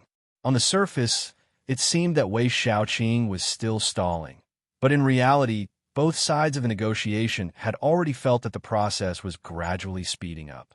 Although it was still a little behind the bottom line that Fan Xian had strongly requested, on a fine, sunny day, the Chamberlain of Dependencies and the Discipline Commission secretly issued a joint document, and the diplomatic mission finally had the opportunity to meet with Yin Bingyan. That day, the sky was clear, and there was not a single cloud in the porcelain blue sky. Fan Xian put his hand on the awning, shielding himself from the blazing sun. His lips curled into a smile, and he thought of the opening he often used in elementary school in his previous life. He was very happy and also a little excited. During the journey, before the deal was made, the darkness hidden in the deepest part of his heart had almost made him make certain trades. Fortunately, none of this had become reality. Just as he had said a long time ago, Fan Xian admired this young Master Yin, whom he had never met before. He admired him very much. A son of a high-ranking official was able to give up glory, splendor, wealth, and travel to a faraway foreign country. With great difficulty, he took on the role of a spy on the northern border, and he had done an exceptional job successfully infiltrating the upper echelons of Northern Qi. Just from this, Fan Xian knew that this Master Yin was in many ways more outstanding than he was. The place where Yin Bingyun was imprisoned was a heavily guarded manor on the outskirts of Shanjing. Not far from the manor was a military camp, and both inside and outside the manor were guarded by the brocade guards of Northern Qi.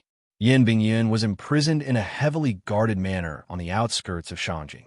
Not far from the manor was a military camp, and both the inside and outside of the manor were guarded by the Northern Qi brocade guard.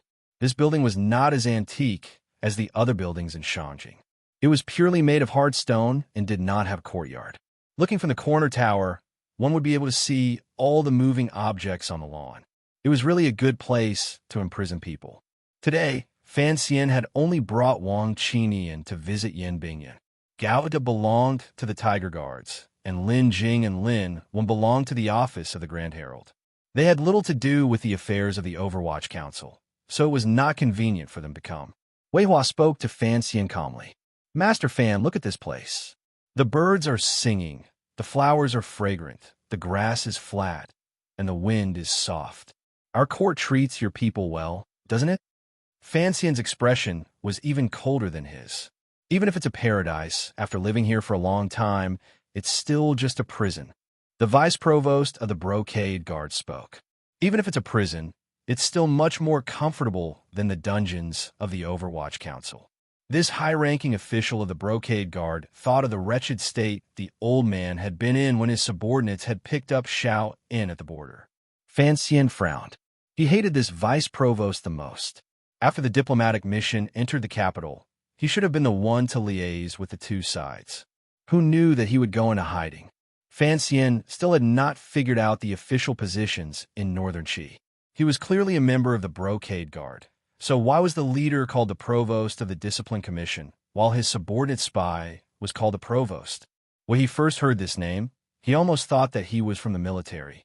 What's the point of talking so much? I want to go in and see someone. Fan Xian looked at the Provost coldly. Shaoan had suffered in the south for 20 years, but after Yin Bingyan had been captured, who knew how much torture he had endured? It was already not easy for him to live this long. Before meeting Yin Bingyan, Fan Xian had already imagined many scenes.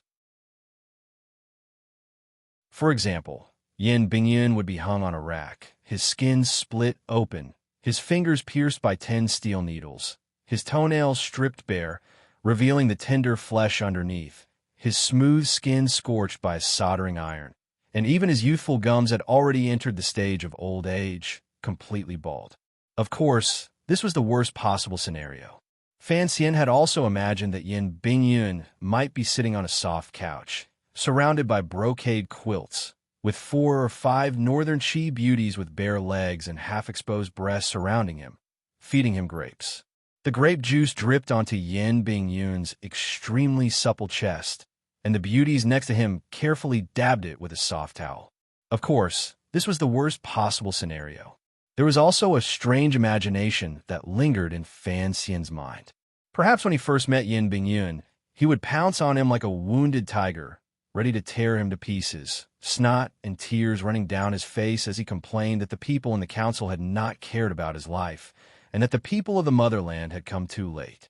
Of course, this was the least likely scenario. But no matter how he imagined it, when Fan Xian walked into the room, he still felt that the human imagination was quite lacking, and that his own was not that strong either. He looked at the young man sitting on the chair and opened his mouth slightly in shock. He had not expected Yin Bingyan's current situation to be like this. Vice Minister Wei and the Vice Provost clearly had not expected this either, and they opened their mouths to cry out in surprise. The room was decorated simply and elegantly. There was a large bed, a desk, and a few other everyday furnishings. It did not look like a torture chamber, but more like a home. Fan Xian did not know if Northern Qi knew he was coming and had arranged this at the last minute. His eyes were only fixed on the chair. Sitting on the chair was a young man with a cold expression.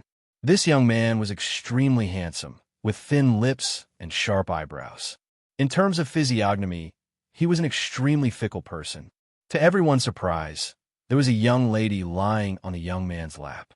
The young lady's soft sobs echoed in the quiet room. Fan Xian finally closed his astonished mouth tightly, but his heart was a mess. He smiled bitterly as he thought about how he and his entourage had been so worried about the head spy of the Qin Kingdom. How could they have known that in this cell, there would be a romantic drama, and not the scene of 007 being tortured as he had imagined? The young man on the chair was Yin Bingyan. When he noticed that a few people had walked in from outside, and that 2 of them were wearing Qin official robes, he frowned. Just like that, a cold aura began to permeate the room. This coldness even startled the sobbing girl lying on Yin Bingyan's lap. The girl raised her head in surprise and looked back at the people at the door. Only now did Fan Xian realize that the girl had delicate features, and there was a sense of gentleness between her brows. Presumably, she was the daughter of a wealthy family, but he did not know how she had come to be in such a heavily guarded cell.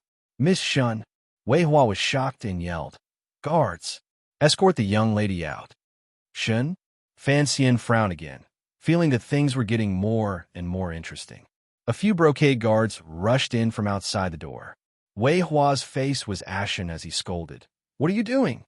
How could you let Miss Shun come to such a dangerous place?" The vice provost's face was also full of anger, and he slapped them across the face.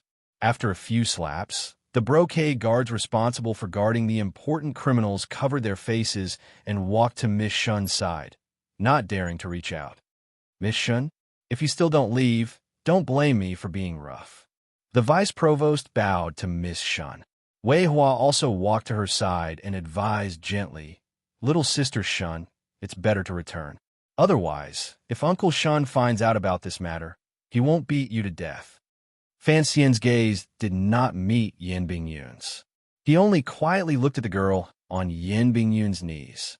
This girl's surname was Shun, and to be able to enter the manor that was heavily guarded by the Northern Qi brocade guards, there was no need to ask.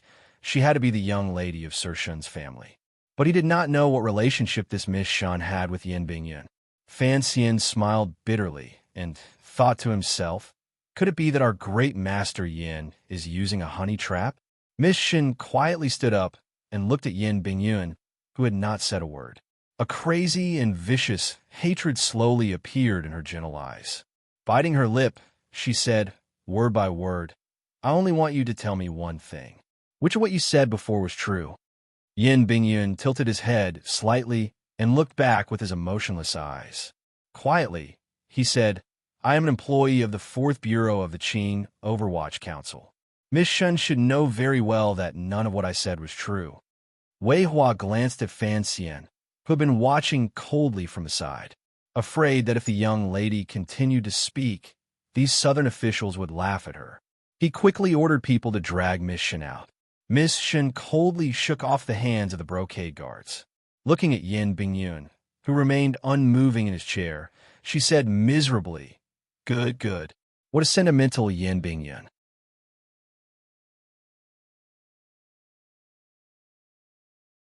Chapter 221. What a sentimental Yin Bingyun. These earnest words were filled with heartbreak and despair. Even Fan Xian, who had a heart of steel, could not help but sigh when he heard this. Wei Hua's face was filled with rage. He looked at Yin Bingyun, who was sitting calmly in his chair, as if he wanted to immediately tear this enemy spy to pieces. Following a series of barely audible sobs, Miss Shun was finally invited out of the manor's cell. Fan Xian sighed again. What a sentimental woman. Even though he said this, he had many doubts in his heart. Even if that young lady was the daughter of Shun Zhong, the head of the brocade guard in Northern Qi, and even if Yin Bingyun had some sort of emotional entanglement with her during his years in Northern Qi. Who was Yin Bingyun? She was the highest-ranking spy of the Qing kingdom that Northern Qi had captured in the past 15 years. How could they have allowed Miss Shun to walk in and put on a show in front of the Qing kingdom's envoys? Suddenly, he understood what his counterparts in the north were thinking. The cell, which did not look like a prison cell, was much quieter. Sitting in his chair, Yin Bingyun did not stand up. He only poured himself a cup of tea and slowly sipped it. This powerful figure, who had been hiding in Northern Qi for many years, had a frosty expression on his face. He gave off the feeling that he did not care about anything, not even his own life or death. Wei Hua seemed to have calmed down from his earlier anger. He looked at Yin Bingyun and frowned. "Mr. Yin, no matter how you look at it, we have been good friends for the past 2 years. We all serve our respective countries, and this is not a big deal. But please remember, there are some things that I can never forgive. After you leave this time, please remember not to set foot in Northern Qi again. His Majesty has already sent a secret edict through Master Shun. If you dare set foot in Northern Qi again, Northern Qi will cut off your head, even if it costs the lives of 3,000 cavalrymen." Yin Bingyun half lowered his head, as if he had not heard what Wei Hua had said. His fingers gently played with the handle of his teacup. Ever since his identity had been exposed last year, and he had been imprisoned, this great scholar Yun, who had once been a social figure in Shangjing, seemed to have become a natural mute. Today, I am here to see him, Fan Xian said expressionlessly to Wei Hua. Fan Xian expressionlessly said to Wei Hua, I need a specific date. When can I take him back to the diplomatic mission? He can't return to the diplomatic mission, so he can only sneak out of Shangjing. Do you know how many people in Shangjing want to tear your Lord Yan's fresh meat apart? Wei Hua said coldly. Fan Xian shook his head. His Majesty has decreed that I must bring Sir Yin back to the diplomatic mission. As for the cover-up, we will do it. Do you think we want to stir up unnecessary trouble? Wei Hua frowned. He knew that Xiao, In, and Si Lily had already entered Shangjing. In this secret agreement, the Qin kingdom had already made the first move. They could not delay any longer. Furthermore, Fan Xian's intrusion into his manor had indeed provoked much criticism. But his seemingly absurd proposal had, for some reason, moved the people of the palace, as well as Master Shun, who held a great deal of power in his hands. I'll get the paperwork done right away. Fan Xian nodded calmly and said, Can you make things easier for me? I would like to speak with Sir Yin alone. Wei Hua frowned. If Fan Xian really wanted to discuss something, he could have waited until Yin Bingyun returned to the diplomatic mission. Wouldn't that have been more secretive? After thinking about it, he still had no idea what Fan Xian wanted. He nodded and signaled for the vice provost to leave with him. Only Fan Xian, Wang Qinian, and Yin Bingyun, who had his head half lowered and was incomparably cold, remained in the room. Fan Xian had no self-awareness that he was in the prison of an enemy nation's brocade guard. With a warm smile on his face, he dragged a chair and sat in front of Yin Bingyun. Looking at the young man's handsome face, he said, I am Fan Xian. Fan Xian knew that before Yin Bingyun was arrested, he had already entered the capital. As the head of the Overwatch Council in the north, Yin Bingyun must have heard of his name. As expected, after hearing Fan Xian's name, Yin Bingyun's fingers slowly left the slippery handle of the teacup. He raised his head and looked at Fan Xian, but his eyes were full of mockery and disdain, which surprised Fan Xian. Fan Xian? The illegitimate son of the Minister of Revenue, Fan Jian. He grew up in Danzhou, likes to drink, has no talent, that's all. Yin Bingyun spoke again. His voice was soft and gentle, completely at odds with the cold expression on his face. What are you doing here? Fan Xian sighed. I say, Sir Yin, you've been locked up for over half a year. The world has changed a lot. First of all, my father has become the Minister of Revenue. Secondly, the untalented me is now the head envoy of the diplomatic mission. My main purpose in coming to Northern Qi is to bring you back home. For some reason, Yin Bingyun seemed to loathe the name Fan Xian. Fan Xian didn't understand why. Bring me back home? Yin Bingyun slowly raised his head again. He was only in his 20s, but his eyebrows were already mixed with a few strands of silver, giving him a strange appearance. Who are you? Why should I believe you? I am Fan Xian, the commissioner of the Overwatch Council. Fan Xian knew that as the head of the Secret Service, Yin Bingyun would be very careful. Yin Bingyun must still be wondering whether or not Fan Xian was a Qi spy. So he took the token from his waist and waved it in front of Yin Bingyun's eyes. Yin Bingyun's eyes swept over the wooden token, and he frowned. He knew that this token was extremely difficult to forge, but he still couldn't believe that this man in front of him, who was even younger than him, had become the commissioner of the council. The commissioner was a transcendent existence under the director. The 8 bureaus were not under his jurisdiction, but in reality, they were all restricted by him. And during this half a year of imprisonment, Yin Bingyun had long since sealed off his mind. He wouldn't believe anything that seemed unreasonable. He didn't dare take any risks, because any information he revealed could completely destroy Qing's spy network in Northern Qi.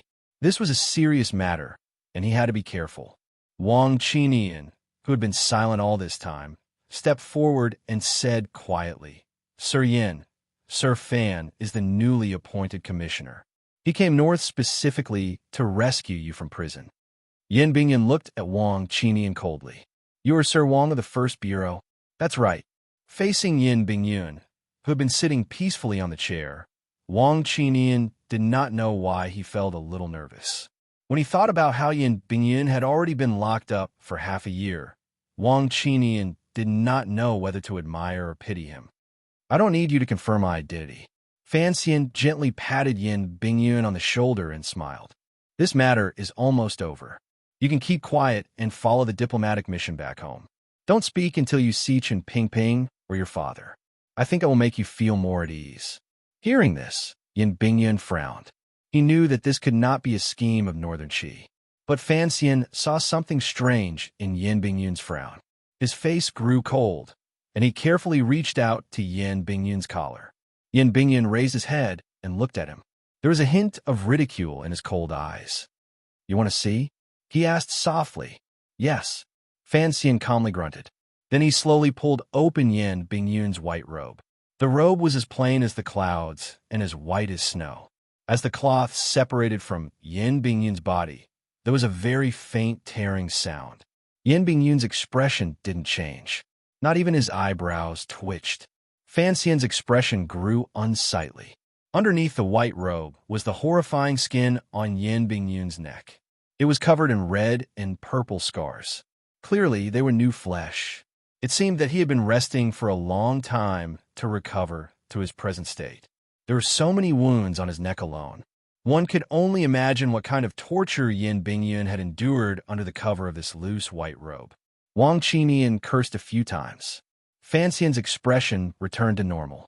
Looking at Yin Bingyun's cold face, he asked, How long has it been since you've been tortured? 3 months, Yin Bingyun replied with a smile. Yin Bingyun replied with a smile. It seemed that this body, which had suffered half a year of terrifying torture, was not his. Fan Xian carefully tidied up his collar and sighed. Northern Qi knew when we would arrive, so they stopped for 3 months. After 3 months, the wounds are still so terrible. Sir Yin, you have suffered. Yin Bingyun looked at him lightly. It seemed that he was not satisfied with the commissioner's words. It seems that your concern is unnecessary, he said coldly. Fan Xian was speechless. He didn't know what to say. He had only wanted to express his concern, but he had been ridiculed as not being professional enough. Before the agreement is confirmed, I won't say anything. Yin Bingyun looked into Fan Xian's eyes. I'm just curious. What method did the court use to rescue me from the hands of Northern Qi? Without waiting for Fan Xian and Wang Qinian to reply, Yin Bingyun took a deep breath. Don't tell me that the court would be stupid enough to trade the grasslands of Qianlong Bay for a useless person like me. Don't worry. Even if I was willing, His Majesty wouldn't be so stupid. Fan Xian shook his head helplessly. He explained the general contents of the agreement to Yin Bingyun. The room suddenly sank into a strange silence. Yin Bingyun lowered his head and didn't speak for a long time. Fan Xian looked at him. Suddenly, he heard Yin Bingyun mutter to himself, Using Xiaoen to trade for me? Idiot! Yin Bingyun suddenly raised his head and stared at Fan Xian with a mocking and angry gaze. But he still calmly suppressed his voice to a whisper.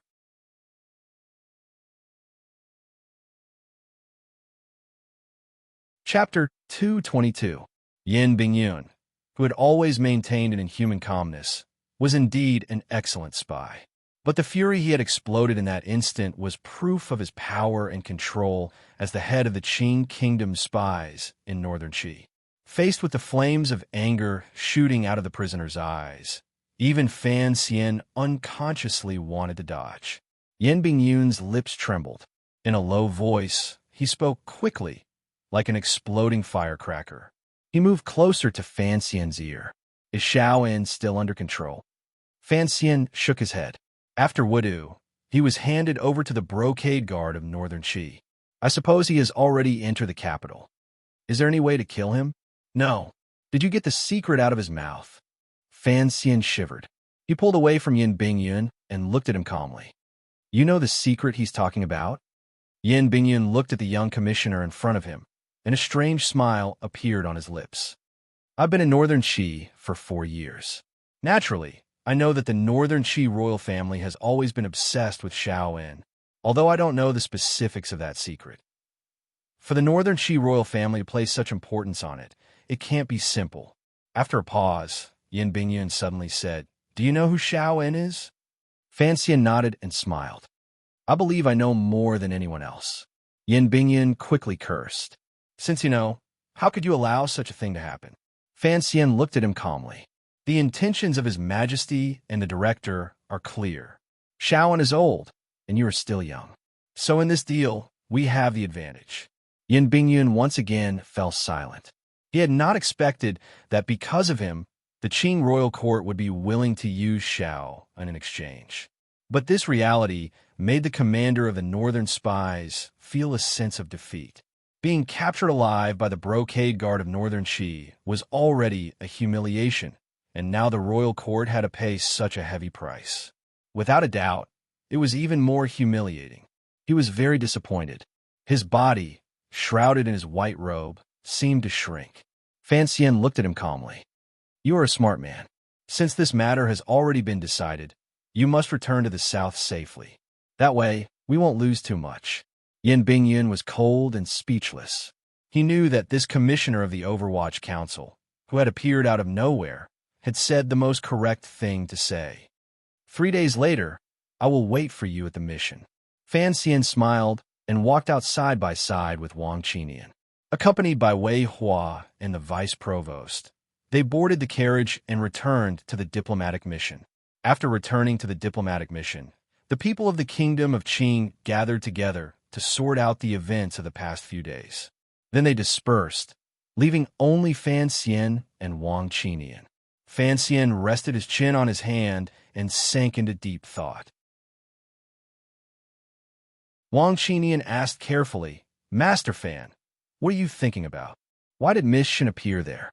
Fan Xian yawned and continued, "This could be Northern Qi trying to mess with our minds, or at least weaken the trust the court has in Yin Bingyun." "How could that be?" Wang Qinian was puzzled. The imperial court is naturally aware of Lord Yan's methods. "Things can always get complicated," Fan Xian said expressionlessly. "If someone with ulterior motives wants to do something, this could be a loophole. And there's something else I don't understand. Old Wang, tell me, why is it that when we went to see Lord Yan, he was clearly able to return home, but I didn't see a trace of happiness on his face?" Because the price the court paid to have him return home was too high. Wang Qinian had been in the Overwatch Council for a long time, and he was more familiar with the eccentric officials of the council than Fan Xian. He said respectfully, "If Lord Yan knew that the court would use Shao in an exchange for him, perhaps he would have chosen to commit suicide when he was first arrested, instead of waiting until now." Fan Xian seemed to find it difficult to understand the state of mind of these Overwatch Council officials. He frowned and said, "Could it be an outstanding Overwatch Council official? Really?" He deliberated for a long time before carefully asking, "Really is willing to sacrifice himself for the country?" "Yes." Wang Qinian stole a glance at Fan Xian and found that his face was only a little confused.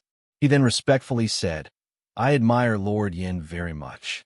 But as an official of the Overwatch Council, or perhaps as a secret agent of the court, when you first entered the council, you should have been prepared to sacrifice yourself for the country.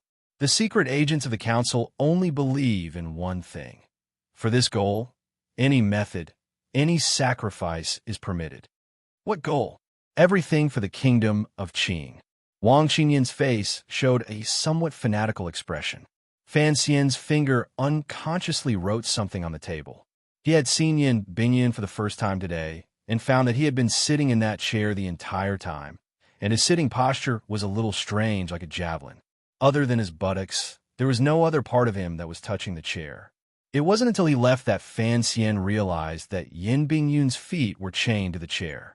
There could only be one explanation for Yin Bingyun's sitting posture. There was no part of Yin Bingyun's body that was unharmed. It was all rotten flesh, which was why he had chosen this posture. Everything for the Kingdom of Qing? Fan Xian's frown deepened. So they're all a bunch of idealists. The Kingdom of Qing had sent a letter through official channels to the diplomatic mission. Naturally, There were no secrets in the letter, only that the birthday of the Empress Dowager of Northern Qi was approaching, and the court had ordered the diplomatic mission to postpone their return to Qing. After this important matter was completed, they would return. This wasn't a big deal. The diplomatic exchanges between the two countries, and when it came to something like the Empress Dowager's birthday, they would have to join the fun. Furthermore, being in Shangjing, Fan Xian still had some matters to attend to, so he was happy to stay a few more days. But thinking of his beautiful wife and weak sister at home, he couldn't help but feel a little worried. The Empress Dowager's birthday, and we represent the face of the court. This gift can't be too shabby. Deputy Lin Jing pondered.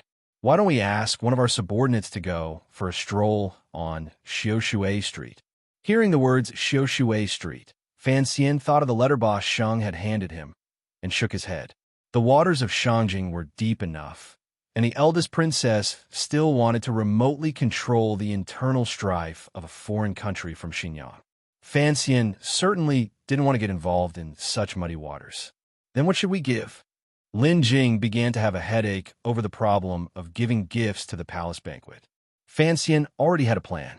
With a wave of his hand, he said, "When the time comes, I'll write a poem and mount it properly." This sounded arrogant, but his subordinates all nodded their heads.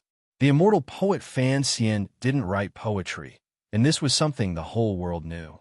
If Fan Xian made an exception for the Northern Qi Empress Dowager's birthday, it would be a great honor. But Fan Xian's calligraphy really wasn't presentable. Wang Qinian began to come up with a bad idea. Master Yan's status in Northern Qi is that of the great scholar Yun. He is skilled in chess, the zither, calligraphy, and painting. His calligraphy master is Master Pan Ling. Last year in Northern Qi, a Chinese painting could be sold for 1,000 liang of silver. Master Fan will write a poem, and Master Yin will write a letter. With two of the most talented young men of the kingdom of Qing working together, wouldn't the Northern Qi Empress Dowager laugh her head off? Lin Jing and Lin Wen knew that Wang Qinian was Fan Xian's confidant, and thought that this was a good idea. Now that they knew who Master Yin was, they felt that it was a little strange, but for a moment, they couldn't figure out what was so strange about it. Fan Xian laughed and scolded him. "Who is Master Yin? I'm afraid the people of Northern Qi want nothing more than to eat his flesh and drink his blood. And you're suggesting that he write a poem for the Empress Dowager as a birthday gift? Aren't you afraid that when the Empress Dowager opens the scroll, she'll die of anger and the palace will become a funeral?" Wang Qinian was embarrassed. Only now did he realize that his suggestion was indeed absurd. He laughed. "If we can anger the Northern Qi Empress Dowager to death, it'll be a good story for the council." Fan Xian didn't pay attention to the middle-aged man's dry joke. He sank into deep thought. It was clear that if Yin Bingyun returned to the kingdom of Qing safely, with the foundation he had built in Northern Qi over the past 4 years and a year in prison, Yin Bingyun would immediately rise in the Overwatch Council. His father, Yin Ruohai, was the head of the 4th Bureau, and the 1st Bureau's position had always been vacant. Everyone in the council knew that Director Chun had left the position of head of the 1st Bureau for the imprisoned Yin Bingyun. And if nothing unexpected happened, Fan Xian would gradually begin to take over everything in the Overwatch Council after Chen Pingping died. And Fan Xian knew that that day might be far away or might be very, very near. If Fan Xian wanted to firmly control the Overwatch Council in his hands, then the 8 bureaus were people he had to control. This was Fan Xian's greatest weakness. Other than the 3rd and 8th bureaus, he basically had no trusted aides in the Overwatch Council. He had originally thought that on this trip north, he could win Yin Bingyun's friendship and thus gain the support of the 1st and 4th bureaus. Unexpectedly, upon seeing him for the first time, Fan Xian could clearly sense that Yin Bingyun seemed to have some faint hostility toward him. Why was this?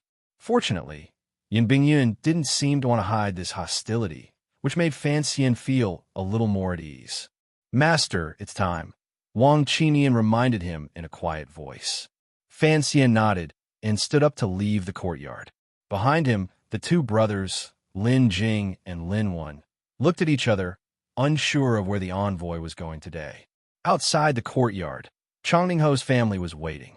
Some people in the palace had already spoken, so the imperial guards responsible for the diplomatic mission's protection tacitly agreed to let those in embroidered clothing take over their duties. They guarded the carriage as it drove toward Taiping Alley, the busiest street in Shangjing, northern Qi. It was drizzling, and in the blink of an eye, the carriage's tracks were swallowed up. Fan Xian, the commissioner of the Overwatch Council of the Kingdom of Qing, was going to meet with Shun Zhong of the provost of the Brocade Guard of the Kingdom of Qi. A meeting between secret agents was always mysterious.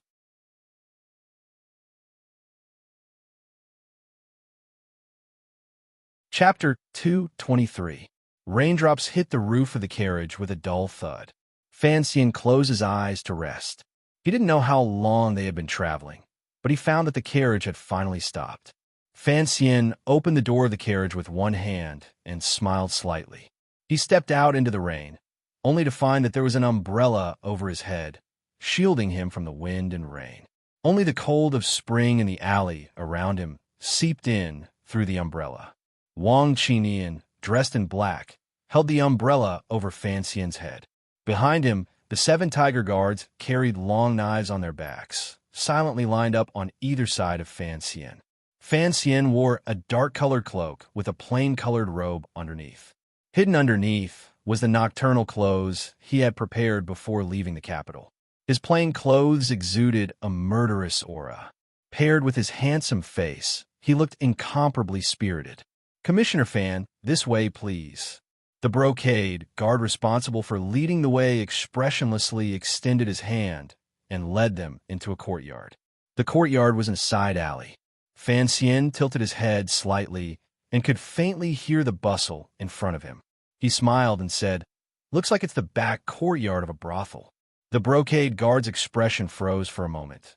Then he replied with a smile, "Commissioner, your hearing is amazing. This is the back courtyard of Panchalin. Master Shun likes to entertain guests here." Fan Xian knew of Panchalin. According to legend, it was the most exclusive place in northern Qi. The first founding emperor of northern Qi had been a frequent visitor here. He smiled and nodded. He stepped on the puddles of water on the stone slabs and walked into the back courtyard. The courtyard was filled with layers of bamboo and layers of fake mountains. Brocade guard spies could be seen everywhere. These people were clearly guards, and they did not deliberately hide themselves. Along the way, Wang Qinian held the umbrella, and the 7 tiger guards followed silently. With Fan Xian at the front, they walked coldly and confidently into the depths of the courtyard. Along the way, seeing this group of people from an enemy country in the south, the Brocade guards could not help but be surprised. They were surprised at the other party's courage and surprised at the youth of the important figure in front of them. With a swish, Wang Qinian closed the umbrella and silently retreated behind Fan Xian. Fan Xian held his hands behind his back and narrowed his eyes at the courtyard. The room was quite large, with a large round table in the middle. There was a large empty space around it, and all sorts of exquisite decorations. The round table was wide enough to seat 15 to 16 people, but there were only 2 people sitting at the moment. One of them was dressed like a rich man. He wore a silk hat and a jade ring on his finger.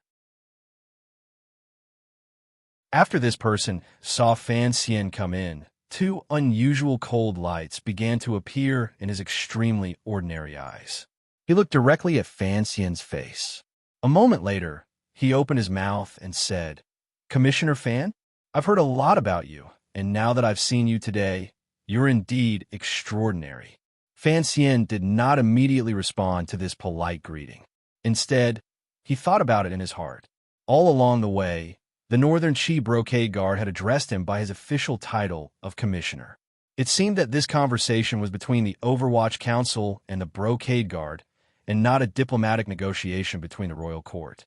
He raised his right hand, and with 2 fingers undid the buckle at his neck, and the thin cloak slid down his back. Wang Qinian was already behind him.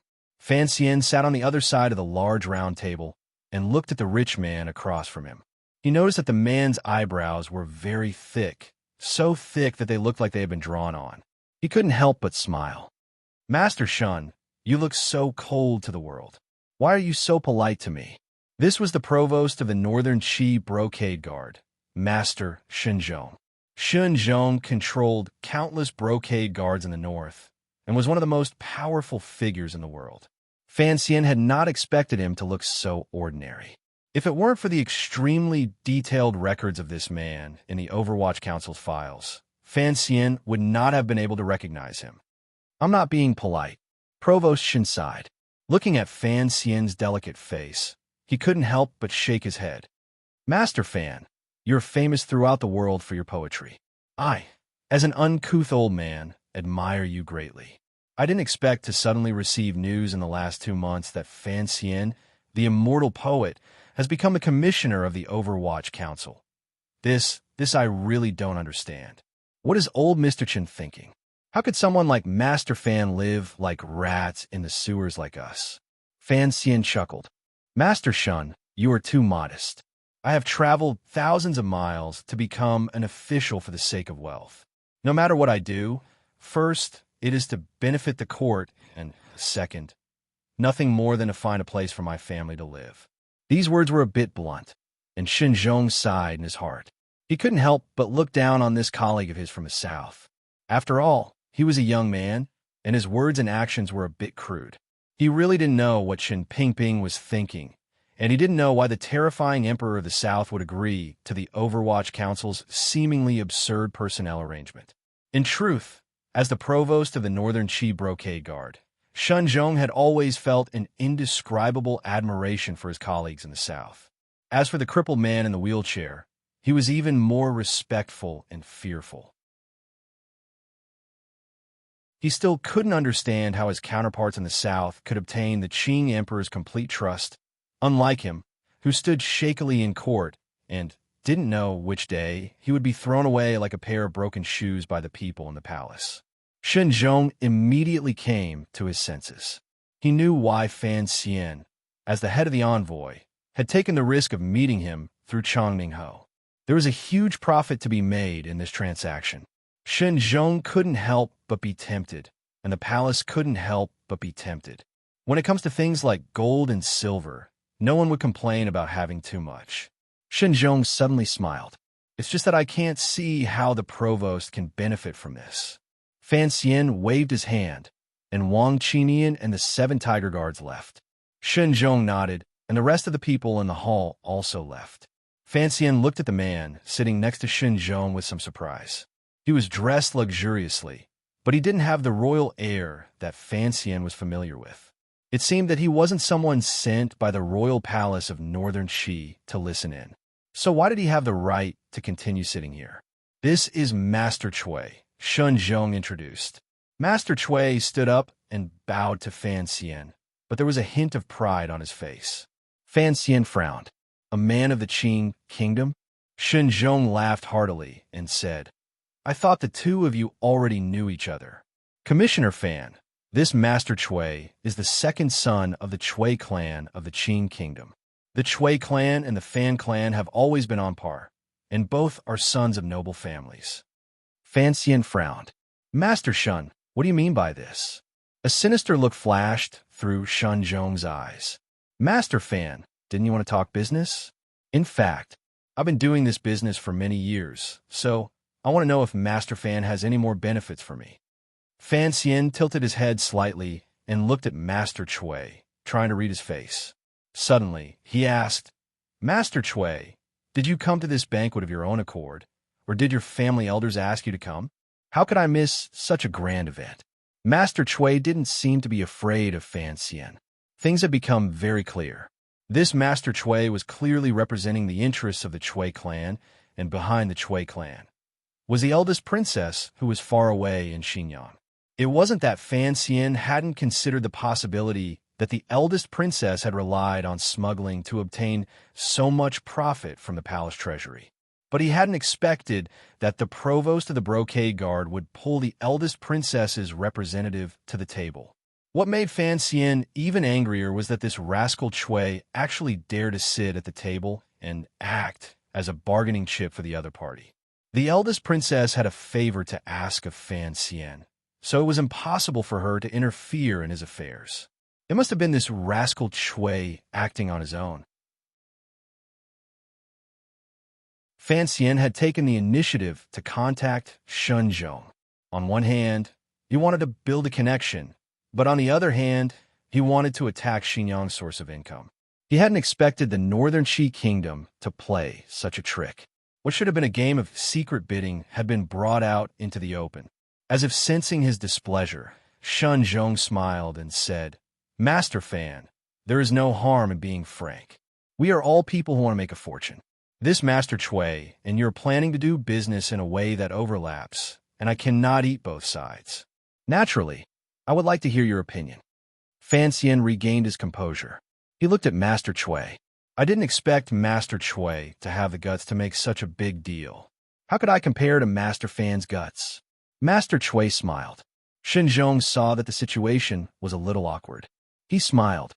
Master Chui is also the son of a noble family. His family has several high-ranking officials in the southern court, but he is currently traveling. One day, he will enter the court as an official. You two should get to know each other. Hearing this, Fan Xian laughed coldly to himself. He looked at Shen Zhong. Master Shen, perhaps you've forgotten who I am. I really don't care about noble families or whatever. Having said this, Fan Xian stood up. Without saying a word, he left the hall. Wang Qinian had already received him with an umbrella. 7 tiger guards gripped the hilts of their long swords in their hands. They escorted Fan Xian out of the courtyard. Along the way, none of the brocade guards dared to stop them. All they heard was the soft sound of a carriage outside the courtyard. Fan Xian had left so rudely. As if he hadn't expected Fan Xian to have such an intense reaction, Shen Zhong stood rooted to the ground. He had been immersed in officialdom for decades and had seen all kinds of negotiations. But he had never encountered a situation like this. The way this young Commissioner Fan did things was far beyond anyone's expectations. He turned his head and smiled warmly. Master Chui, this Master Fan is a man of character. Master Chui's face turned red and green. Fan Xian's words had greatly hurt his self-esteem. What noble families! How could Fan Xian say he didn't care about them? He thought angrily, what is the Fan family? He drank a cup of wine to drown his sorrows. In his heart, he felt that something was wrong. Shen Zhong looked at him, not saying a word. Suddenly, Master Chui's hands began to tremble. He remembered Fan Xian's identity as an Overwatch Council member, and that he was, after all, the son-in-law of the eldest princess. His face turned pale with fright. He looked at Shen Zhong again, his eyes filled with hatred. He cursed. Master Shen, you tricked me into coming here. Do you want me to die?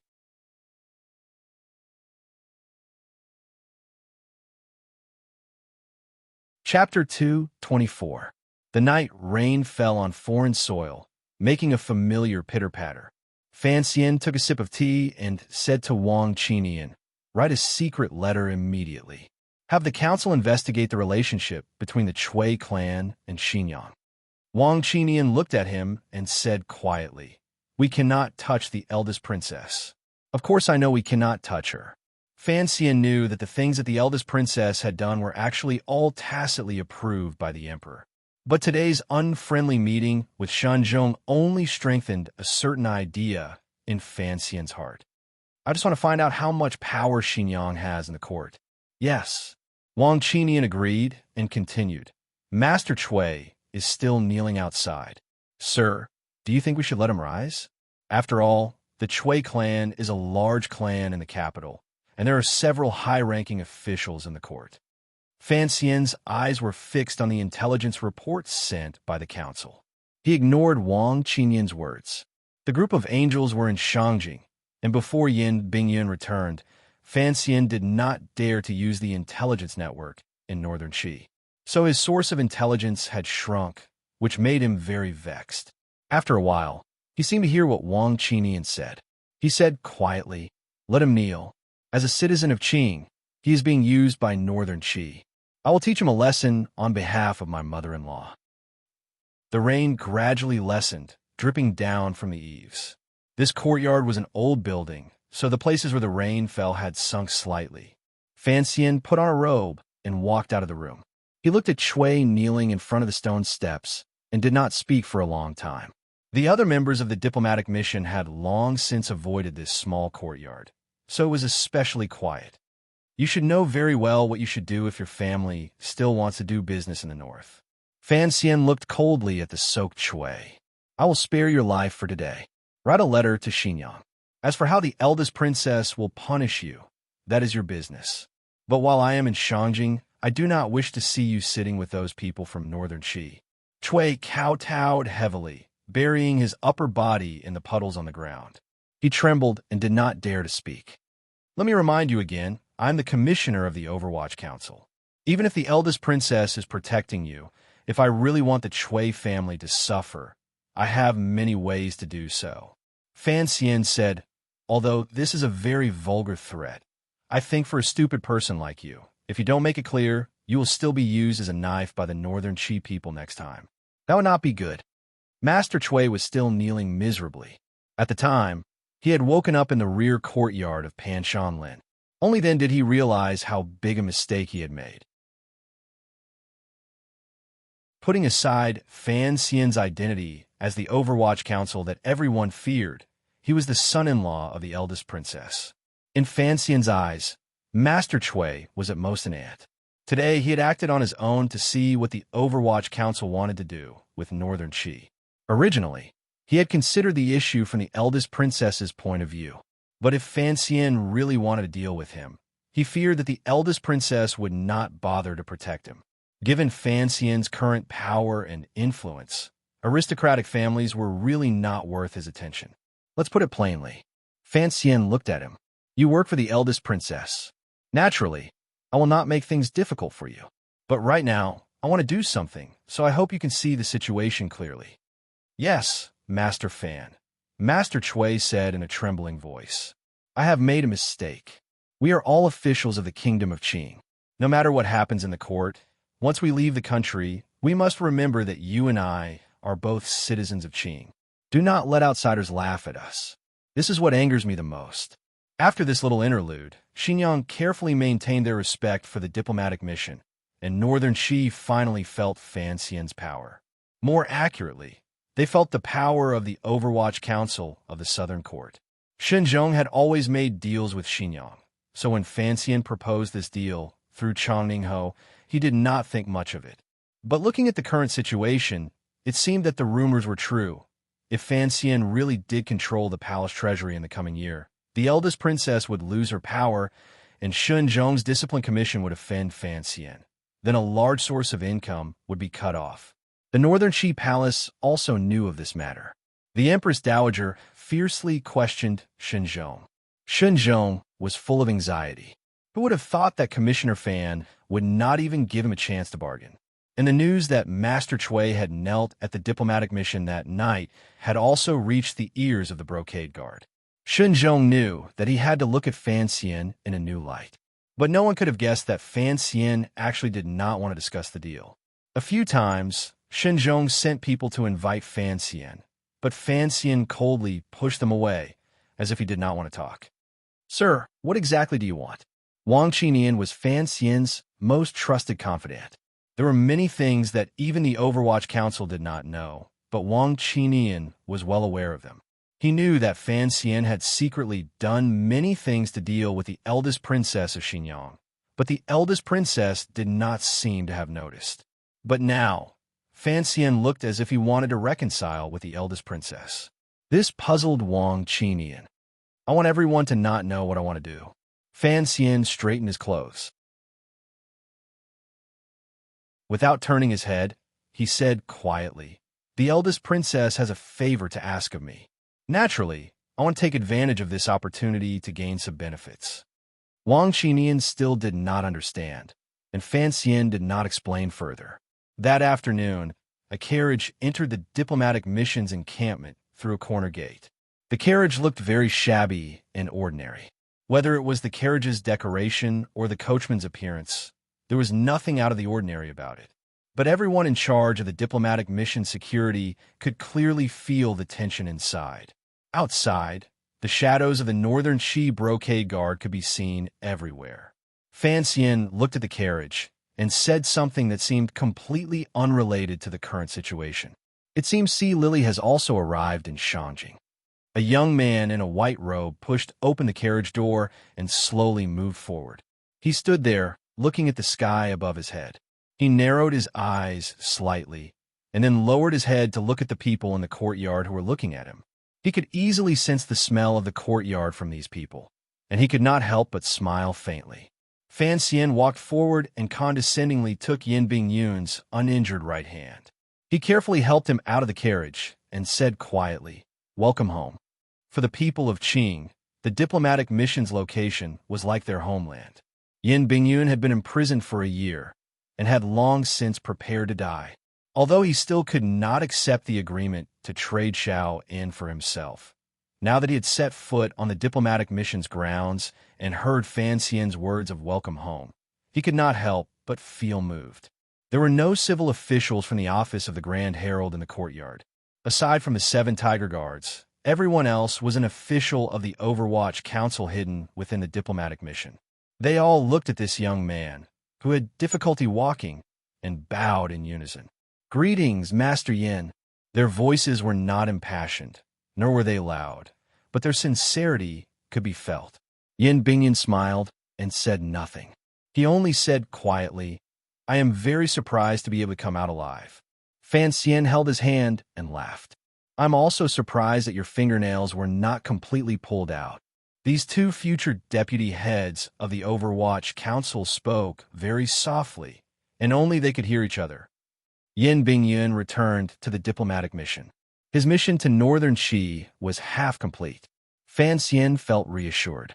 He said a few words to Wang Qinian, then helped Yin Bingyun into the inner chamber. "Take off your clothes." I didn't hold back. It was clear that Yin Bingyun would not misunderstand anything.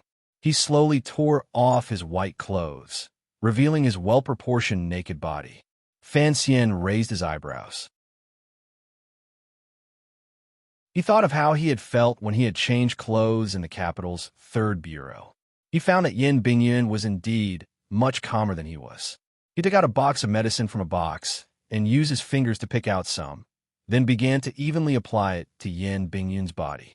Wherever his fingers passed, the wounds rose and fell. The horror of the wounds was indescribable. "I always thought you were just a lucky man," Yin Bingyun said coldly. Yin Bingyun said coldly, "But for Commissioner Fan to be able to remain so calm after seeing my wounds, it seems that you are much stronger than I thought." Fan Xian's fingers stopped at the left side of Yin Bingyun's chest. The bones there had clearly been reattached after they had been broken. There was a large bulge, and on the outside was light red new skin. It looked very ugly. "That's because you don't understand how I grew up. I thought I understood it very well." Yin Bingyun looked into his eyes coldly. "Master Fan, I understand your life from the time you were born to the age of 12. Fan Xian tilted his head slightly and looked at him. He said nothing. Yin Bingyun sank into silence as well. It seemed he did not want to continue this topic. After a while, he said, "Thank you, Master, for treating my wounds. But I think I should be better at making medicine than you are. In a moment, please allow me to write down a prescription and have the diplomatic mission help me get a few doses of medicine." Fan Xian ignored him. He continued to apply the medicine, complementing it with the healing methods he had learned since childhood. "Eat him." Fan Xian unceremoniously stuffed a pill into Yin Bingyun's mouth. He said coldly, "When it comes to treating wounds and detoxifying poisons, there is no one in this world who dares to clamor in front of me."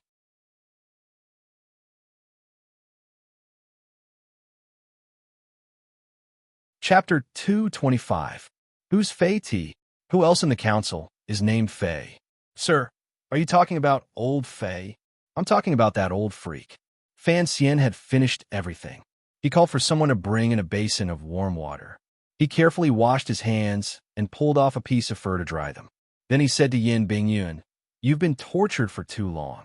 Your heart has been injured, and your martial arts training has been greatly damaged." After saying this, he carefully observed Yin Bingyun's expression. He found that Yin Bingyun's face was calm, as if he hadn't heard anything. He couldn't help but sigh in admiration. He had made up his mind to take this seemingly cold, but actually extremely arrogant young man into his fold. After you return home, Take good care of yourself. It's not like you can't be cured. If your nails are pulled out, they'll grow back. If your bones are dislocated, I'll have the bald man from the 7th Bureau break them again. I'll treat you again. I can't let you become an old cripple like Chen Ping. Fan Xian joked, but Yin Bingyun felt a bit strange. The entire Overwatch Council had spies all over the world, and not a single one of them dared to call Director Chun an old cripple in front of others. Yin Bingyun slowly narrowed his eyes, as if trying to see the truth behind this matter. For example, why was Fan Xian already the commissioner of the Overwatch Council at such a young age? Right at this moment, a burning sensation rose from his chest and abdomen.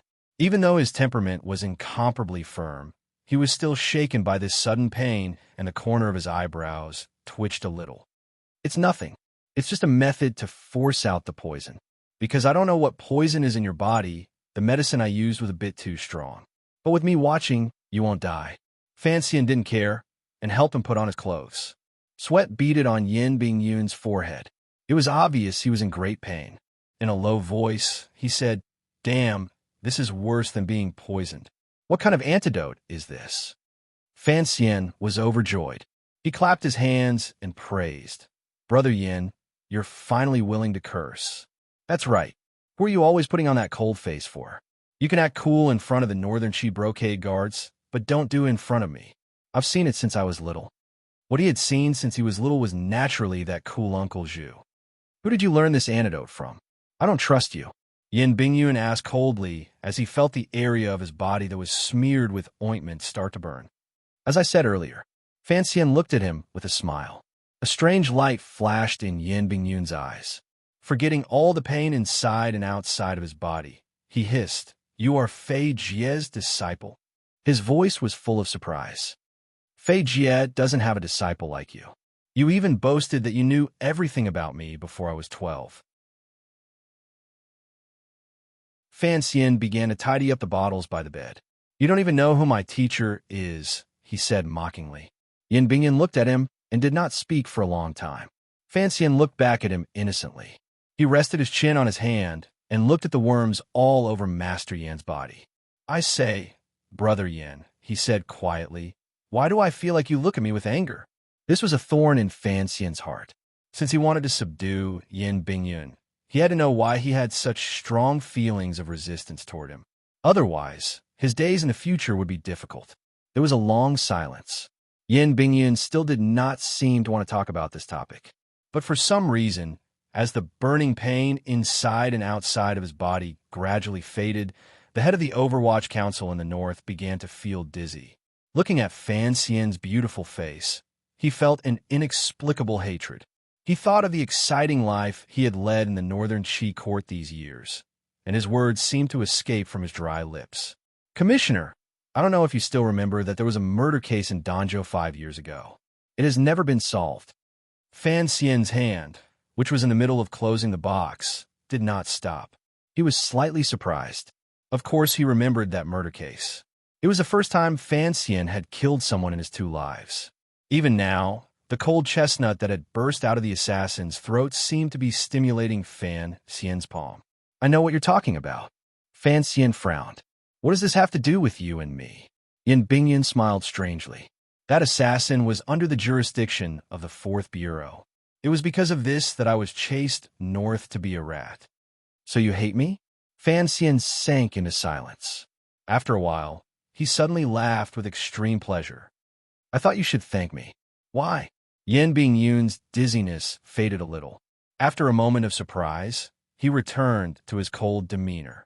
Fan Xian stared into his eyes and enunciated each word clearly. "Because I can see that you were born to be a spy. You like this kind of life. I think these 4 years of hiding in Northern Chi, nervous and uneasy day and night, have been a very exciting and fulfilling life for you." Yin Bingyun said, "If you like it, sir, you can try it." Fan Xian smiled and picked up the medicine box. Like a doctor, he walked out of the side room and closed the door behind him. He gave a barely noticeable shrug and scraped the drug out of his fingernails into the corner of the box. He warned himself in his heart that he would only use the drug on one of his own people once. There would be no next time. Yin Bingyun was indeed powerful. Under the effects of chloroform, he was able to wake up immediately. If he knew that Fan Xian had used this trick, it would be difficult for the two of them to get along. Hearing this story from Yin Bingyun made Fan Xian feel touched. At the same time, he knew the real reason why Yin Bingyun disliked him. Fan Xian felt very comforted. He did not think that he and Yin Bingyun had such a strange history. 5 years ago, because of the attempted murder in Danzhou, Yin Bingyun was chased to the north and became the head spy of the Overwatch Council in northern Qi. 5 years later, it was Fan Xian who had come to bring him back. Thinking of this, Fan Xian couldn't help but smile. In this world, who knew when it would come back to haunt him? "Sir, Boss Sheng is here with wine," a subordinate reported. Fan Xian waved his hand. "Take it. I don't want to see him." The subordinate acknowledged and went out. Fan Xian frowned. He had just lectured Master Cui, and now there was a letter from Xinyang. That eldest princess was really hot on his heels. As he was thinking this, Wang Qinian came in from outside. He held a letter in his hand. A letter from Sheng Huairan. Fan Xian tore open the seal and read it carefully. A look of worry appeared on his face. What are these people playing at? He raised his eyebrows and went into the backyard. Yin Bingyun was very alert. When Fan Xian opened the door, his hand had already touched the knife at his side. "Relax a little." Fan Xian looked at him, whose eyes were still closed. "No one will try to assassinate you here." Yin Bingyun slowly opened his eyes and looked at Fan Xian's face. A cold look flashed through his eyes. "What medicine did you give me? Why do I feel dizzy?" "I used some medicine to calm the mind," Fan Xian explained calmly. Fan Xian calmly explained, "Your spirit has been greatly depleted. If you want to recover as soon as possible, then you need a good night's sleep. I just didn't expect that your body's muscles would be able to resist the medicine. It's not very useful. What a pity." These light words covered up the earlier matter of the knockout drug. Fan Xian's delicate and untainted face was indeed the best disguise for crafty plots and conspiracies. Yin Bingyun knew that Fan Xian had entered the room because he had something to ask. His gaze fell on Fan Xian's hand. He frowned. "Sir Fan, what is it?" Fan Xian shook the letter in his hand and smiled. "A letter from the eldest princess." Yin Bingyun was a little surprised, but he didn't show it on his face. "What does this have to do with me? Before you return to the capital, you are still the commander of the Overwatch Council's spies in northern Qi." Fan Xian smiled. "So when the court wants to do something, I have to ask for your opinion." "Please speak, sir." Yin Bingyun didn't change his expression. After Fan Xian had explained the contents of the 2 consecutive letters from Xinyang, Yin Bingyun furrowed his brows. There were a few strands of silver between his brows. He appeared weak. In a quiet voice, he asked, "Why does the eldest princess care about these things?" "I only came to ask for your opinion. Should the council intervene in this matter?" Fan Xian said. Yin Bingyun shook his head. "The council wants Xiao In dead, but the eldest princess wants us to cooperate with Shang Shanhu to rescue Xiao In. These are 2 opposing goals. How can we cooperate?" Fan Xian sat down and looked at Yin Bingyun's cold face. "Let's not discuss this for now.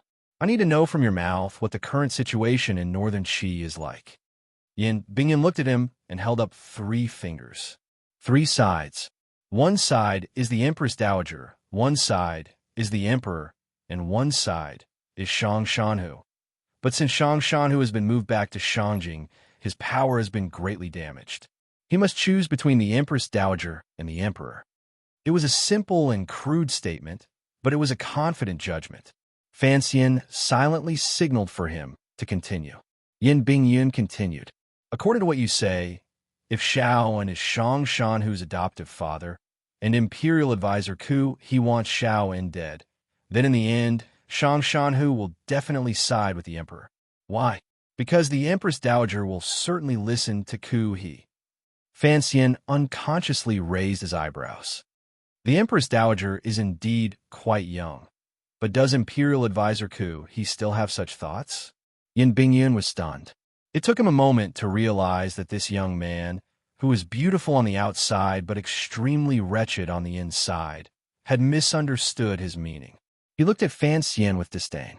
"Things are not what you think.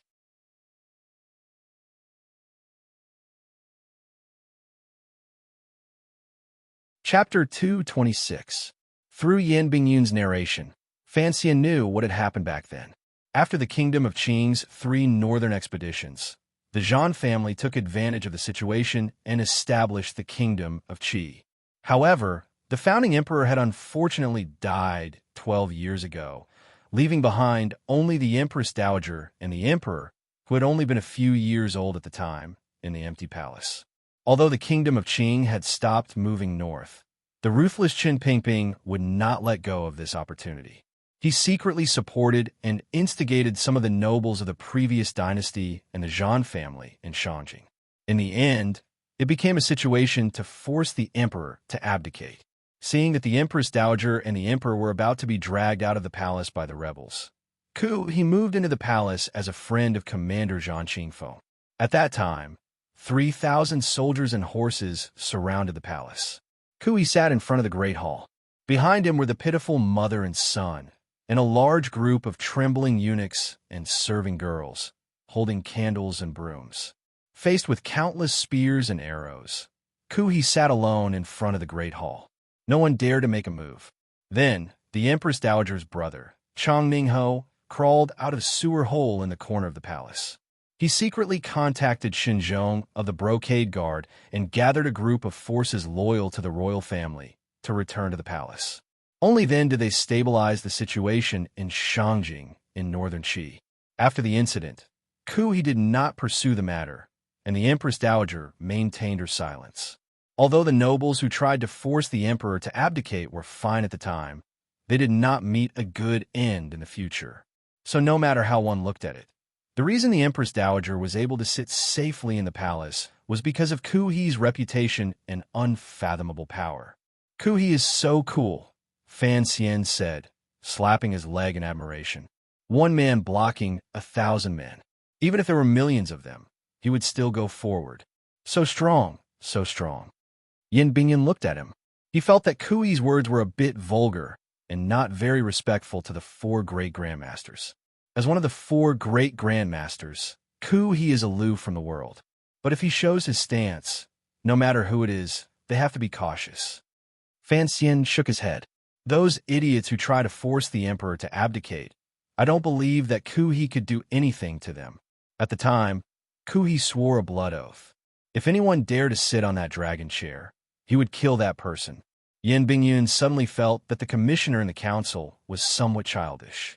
Given He's terrifying power, in the north, of course, he can kill whoever he wants. If you can't even keep your life, your head will be separated from your body the moment you sit on the throne. Who would be willing to be an emperor like that? Great Grandmaster? Fan Xian frowned. For the first time, he felt that this kind of existence, which was beyond the scope of mortals, was indeed a very troublesome matter. What? Master Fan is young and promising, yet you don't even care about a grandmaster? Yan Bingyun looked at him coldly. Fan Xian smiled and didn't say anything. He had only met one of the 4 great grandmasters, Yi Luyan. At the time, he only felt that his singing was pleasant. As for Uncle Wu Zhu, who was nameless but was actually on the same level as the 4 great grandmasters, Fan Xian had grown up with him, so naturally, he couldn't feel excited. Let's continue talking about Shangjing. Fan Xian raised his hand. If the Empress Dowager listens to He, and He wants Xiao in dead, Yan Bingyun interrupted. Master, why are you so sure that He wants Xiao in dead? I have my sources of information. Fan Xian smiled. He didn't say anything about Haidang, nor did he say anything about the secret of the temple. He continued, then Shang Shanhu will inevitably fall to the emperor's side. Only by gathering all the power of the emperor's party can we save Xiao En's old life. Master Yan, do you think we can gain something from this? Yan Bingyun shook his head. Suddenly, he thought of something. He smiled. Actually, when it comes to power, Northern Qi has never been weak. In these 4 years, I don't know how much I've seen, but I believe that compared to the kingdom of Qing, Northern Qi will never be able to win. Fan Xian didn't know why he had suddenly come to this conclusion. He was a little confused. Yan Bingyun laughed with great satisfaction. Just look at how the court will send Xiao En back to Northern Qi. In the past year, The balance and peace that the Empress Dowager and the Emperor have struggled to maintain will be broken. I truly admire the person in the court who planned this. The person who planned Xiaoan's return was the eldest princess. Fan Xian's eyes were calm, but he was laughing coldly in his heart. There is nothing to admire. You have to know that this deal came at the cost of you. What do you mean? Yin Bingyan frowned. Fan Xian said, it was the eldest princess who sold you to the court of Northern Qi.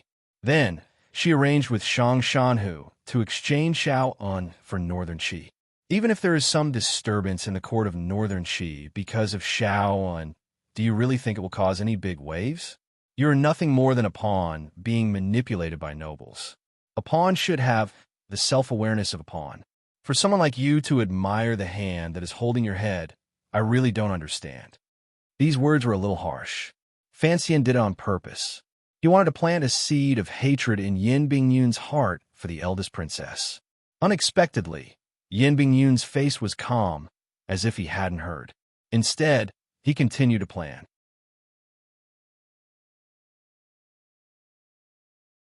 We cannot interfere in this matter.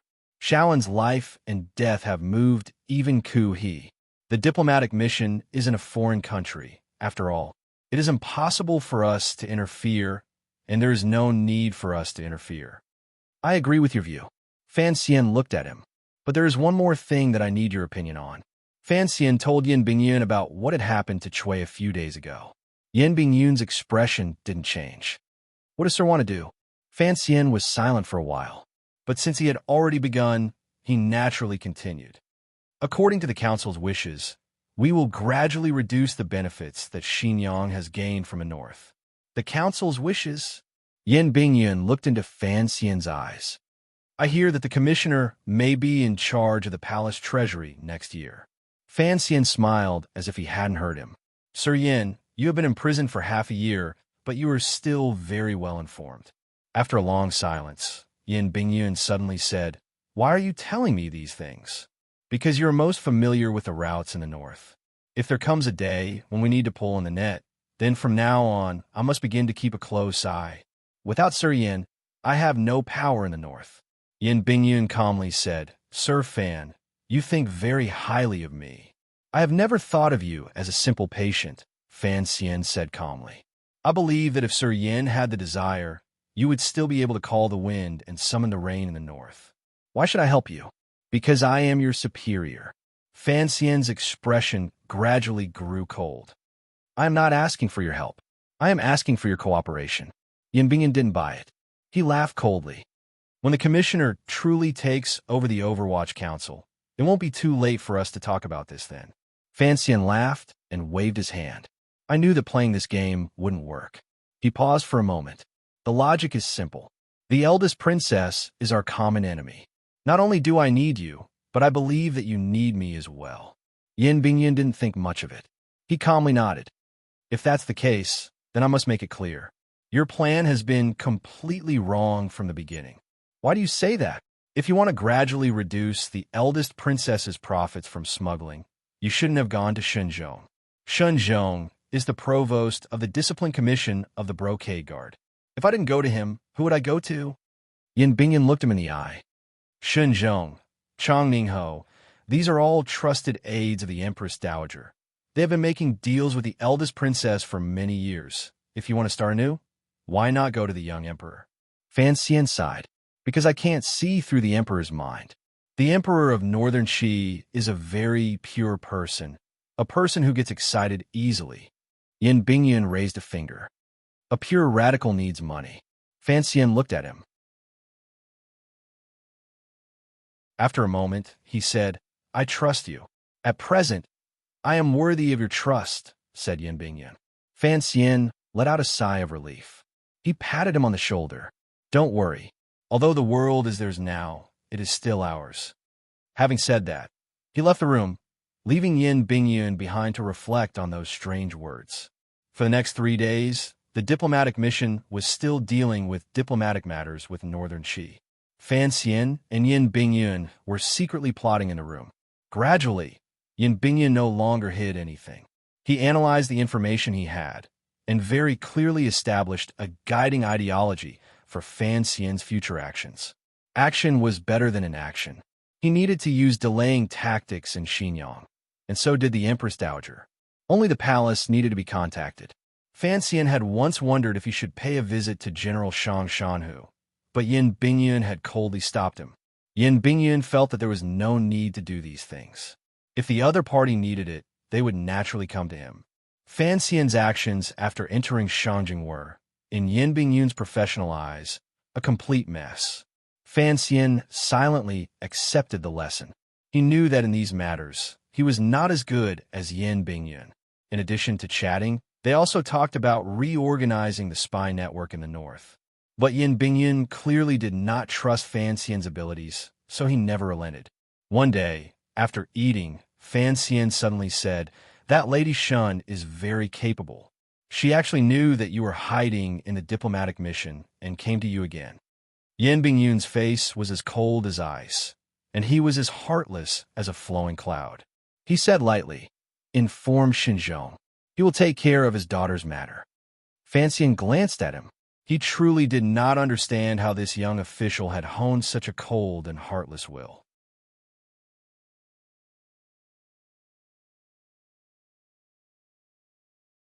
Chapter 227. The diplomatic mission of the Kingdom of Qing had quietened down, and now it was the turn of the other powers to be anxious. Shopkeeper Sheng often came to deliver wine, and humbly conveyed the greetings of Xinyang. Xinzhong had also invited Fan Xian a few times, but Fan Xian found an excellent excuse to decline. Xinzhong had no way of getting angry. On the contrary, Chang Ningho felt his heart ache at the loss of a fat piece of meat that had been at the tip of his tongue. Perhaps there was some agreement between the eldest princess and Shang Shanhu, but Xinyang did not have a deep foundation in northern Qi. They still needed the help of the Overwatch Council. After Fan Xian's persuasion, Yin Bingyun finally agreed to his plan. He was prepared to use the network he had been building over the past 4 years.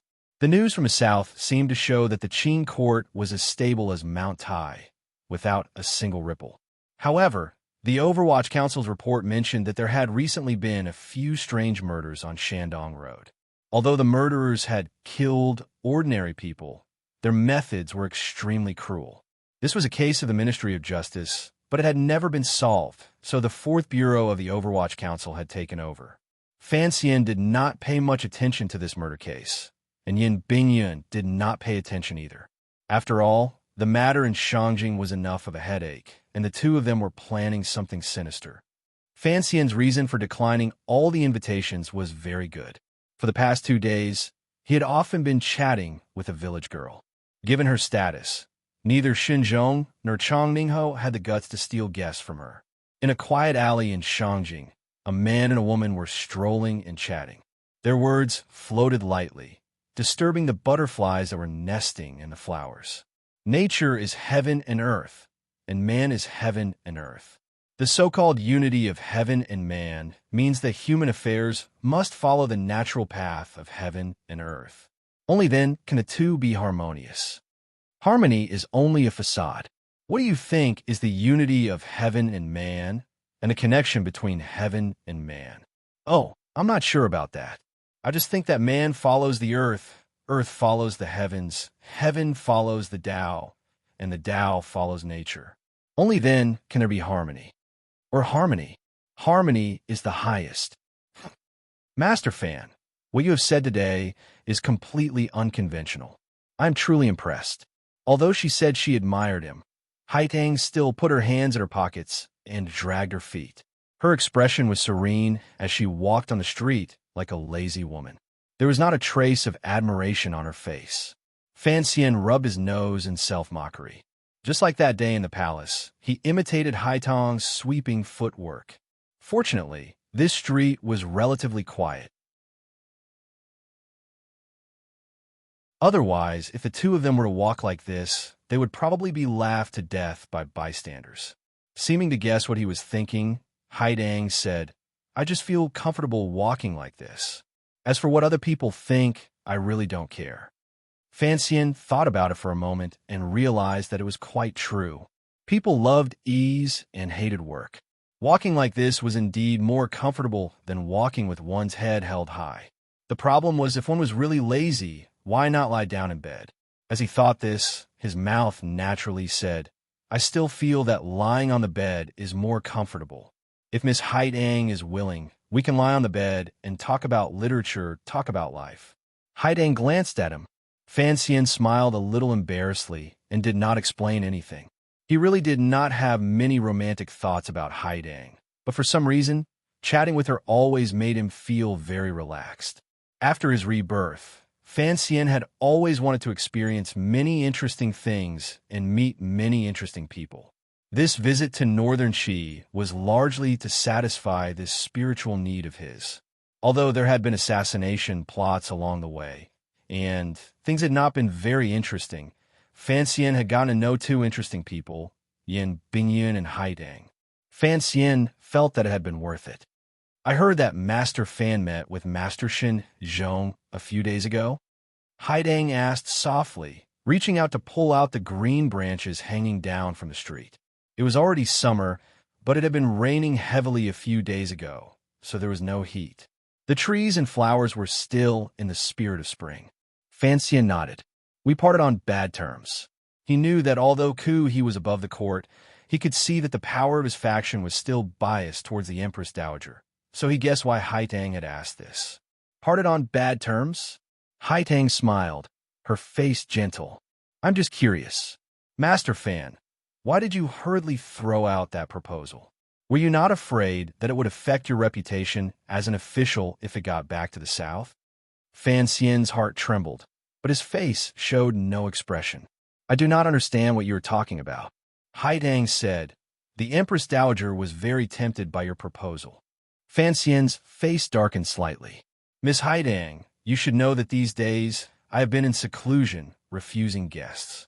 The reason why I came out to accompany you when you spoke was because I felt that although you had acted against me at Wudu, you are, after all, an unworldly master. You would not talk about these petty matters of the world.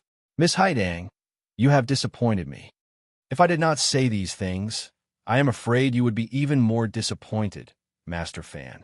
Haitang's mind was clear, and she would not be fooled by Fan Xian's flowery words. The Empress Dowager invites you into the palace. Fan Xian chuckled and cupped his hands in salute. Thank you for your trouble, Miss Haidang. Earlier, Master Fan, you said that sincerity is the way of heaven, and sincerity is the way of man. Haitang's bright, jewel-like eyes looked at Fan Xian in a trance. Since you know the way, why not? Isn't it easier to deal with people with sincerity? Fan Xian took a deep breath and slowly circulated the strange, tyrannical Jinqi in his body, resisting the pressure coming from Haidang. He smiled. Dealing with people with sincerity can be divided into big and small. Sincerity to people is a small way, and sincerity to the world is a great way.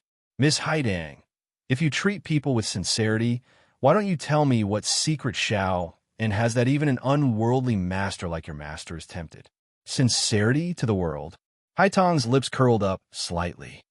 My master is sincerity to the world, so I cannot say much. But the secret in Shao Un's heart has kept him alive for 20 years.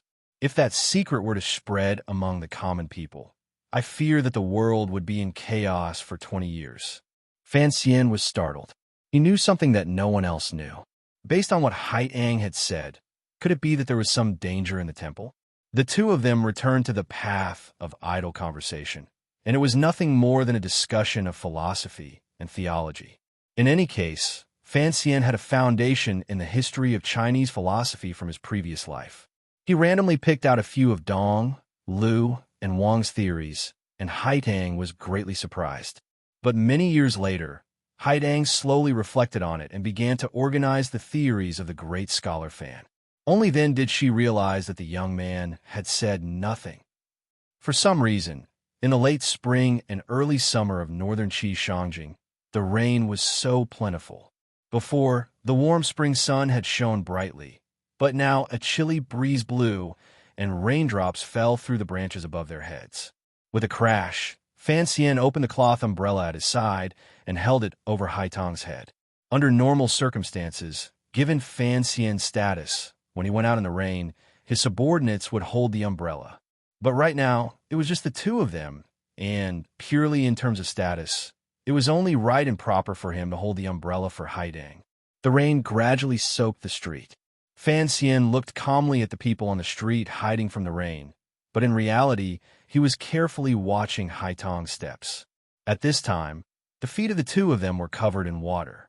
Fan Xian had long since stopped using the country girl's walk, intending to see how Haidang would walk. Haidang continued to walk. Fan Xian shrugged his shoulders helplessly. Only now did he realize that although Haitong's feet were dragging on the water, there seemed to be some kind of invisible power under her shoes, supporting her whole body. The soles of her shoes were not touching the water at all. This kind of skill, Fan Xian thought, was not at a level he could reach. He couldn't help but laugh at himself. Haidang floats on water. Haidang ignored him and continued to walk. Fan Xian sighed. I don't believe that you can walk comfortably like that. I don't like that man called Yin Bingyun, Haidang suddenly said. I think that Miss Haidang has always lived deep in the mountain palace. You shouldn't have had any contact with the great scholar of the Qin kingdom. Using deceiving women to obtain his own benefits, Haidang is quite shameless. We are officials, not ordinary people, Fan Xian said on Yin Bingyun's behalf. He didn't want Yin Bingyun to be remembered by a 9th-level master for the rest of his life. For the good of the kingdom of Qing, there are some things that we must do. Haitang said, ugliness is ugliness. Don't use being an official as a cover. Fan Xian smiled.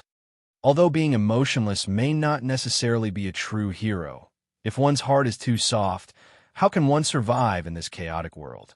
Master Fan, do you believe that today's world is chaotic? The minds of the people are confused. Master Fan, do you believe that only chaotic times can produce heroes? I do not seek to establish myself as a hero. I only seek to be a man with a clear conscience. The two of them talked and stopped. They had already reached the outskirts of a small temple. At that moment, the rain had coincidentally stopped. This place was far away on the outskirts of the capital. It was very quiet, without a trace of human presence. A leaf fell on the stone steps in front of the temple. The temple door was slowly pushed open. Fan Xian looked at the woman sitting by the incense table in the temple. After a moment of absent-mindedness, he bowed. Misty, long time no see. The corners of Haitong's lips curled up. Master Fan, you want to be a man. I did not expect that. As I expected, you are a man who has tender, protective feelings for the fairer sex. With a swish, Fan Xian gathered up his wet umbrella and looked at Sea Lily, who had risen to greet him. He smiled. Being emotionless may not necessarily be a true hero. How can a man who has tender feelings for the fairer sex not be a man?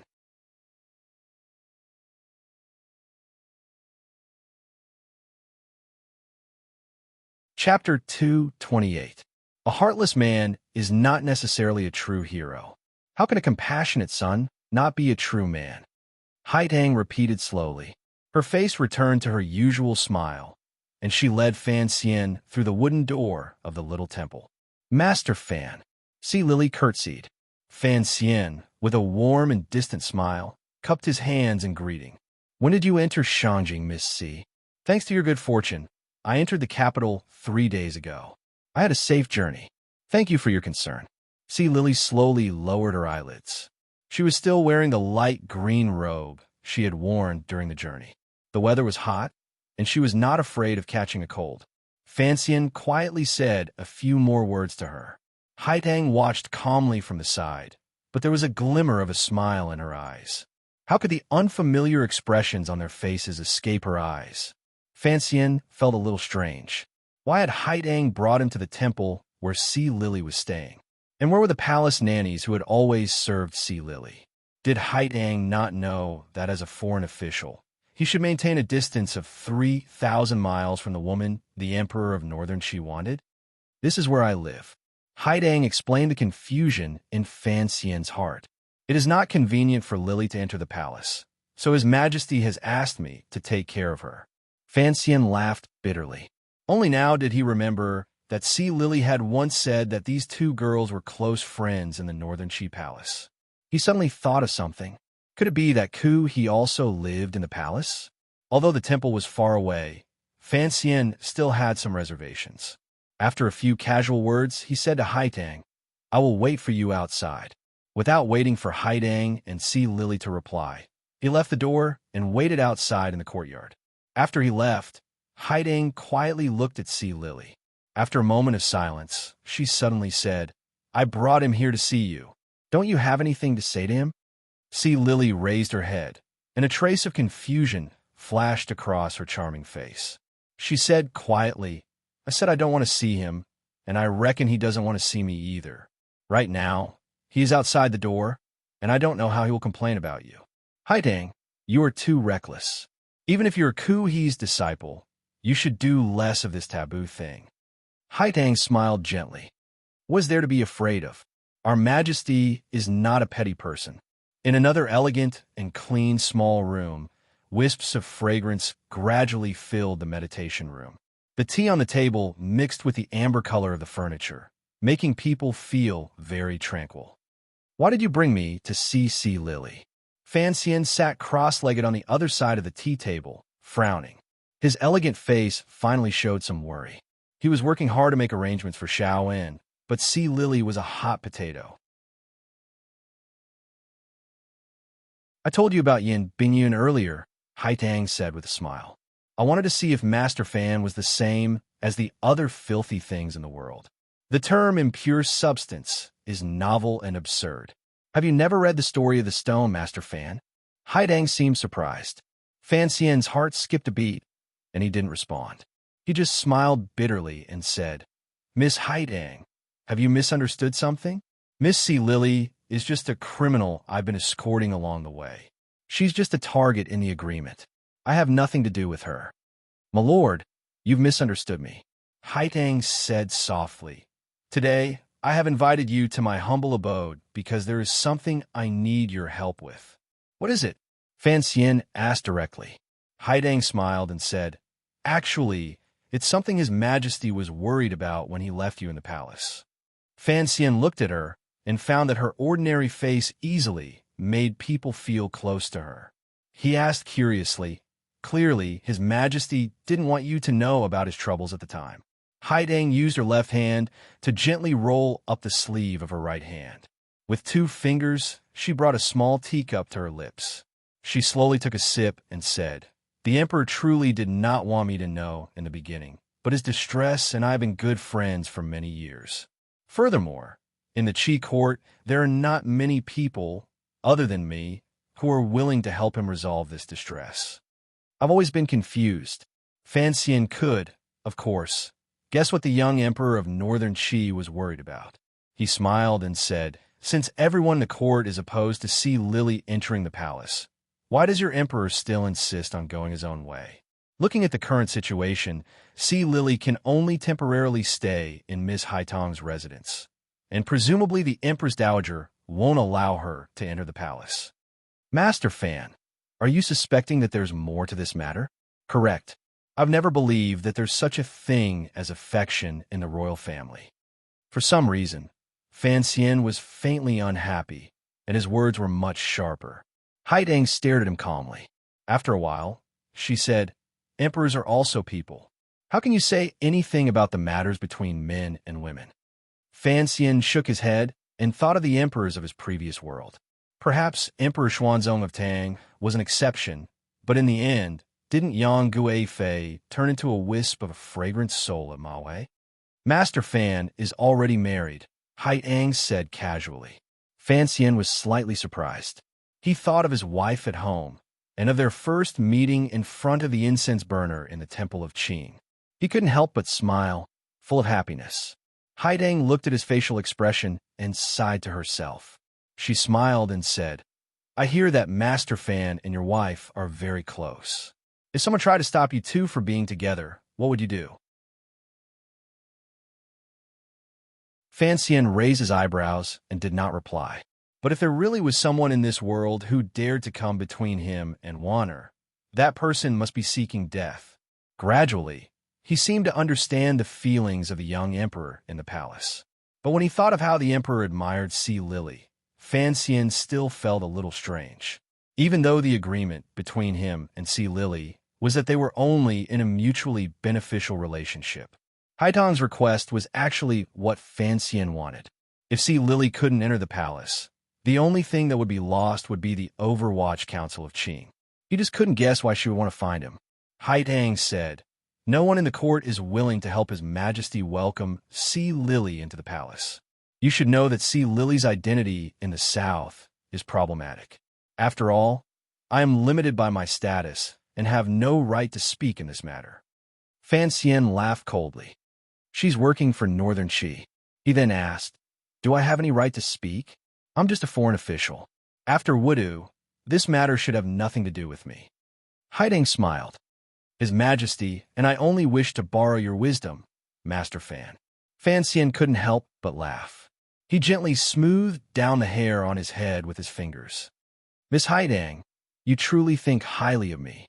Haitang calmly said, "Master Fan was originally a nameless person, but in a year's time, you become the world's most famous immortal poet, a powerful figure in the South.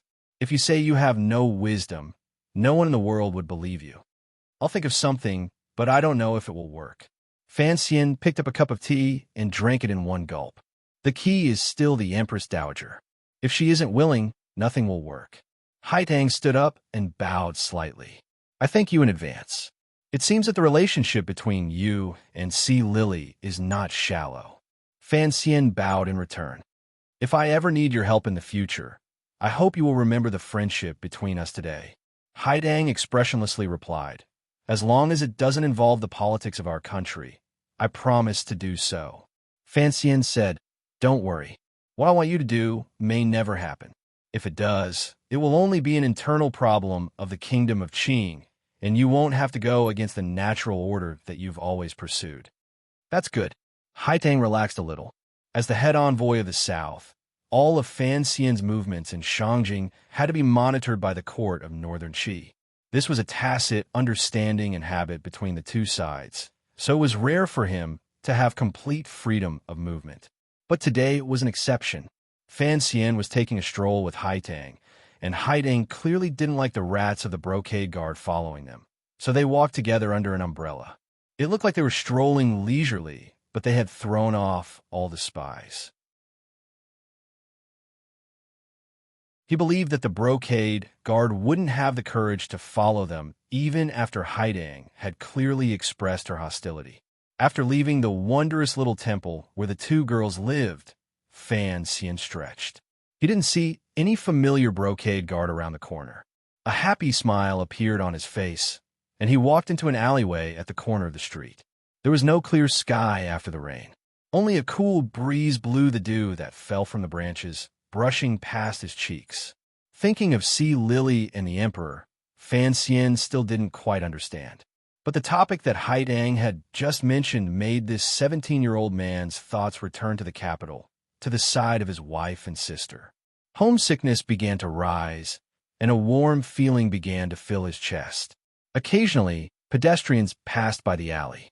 Some laborers were pushing handcarts, taking shortcuts to get to the shops where they worked. Fan Xian's face wore a gentle smile, as beautiful as the sun, and he slowly walked toward the alley. A handcar came from behind him, and as it brushed past him, Fan Xian flicked his wrist, and the black dagger he had been holding in his palm stabbed horizontally. With a muffled squelch, the dagger pierced the throat of a spy dressed as a laborer. The cold blade entered the flesh, and the man fell to the ground. In the next moment, Fan Xian was already stepping on the overturned handcart. His whole body floated to the end of the alley like a shadow. His fingers held a poisonous needle, and he stabbed it into a major acupoint in the chest of a man. His left hand strangely shot out from under his right armpit, and 3 crossbow bolts shot out at the same time, nailing a stunned man to death. With a backhand slap, he shattered the neck of the paralyzed man. Fan Xian took off his clothes, turned over, and used the rain hat to cover his face and his sunny smile. He pulled the crossbow bolts from the dead man's body and walked out of the alley. You're tuning in to the Warrior Lore YouTube channel. Don't forget to subscribe and join us on this journey to catch the most captivating stories.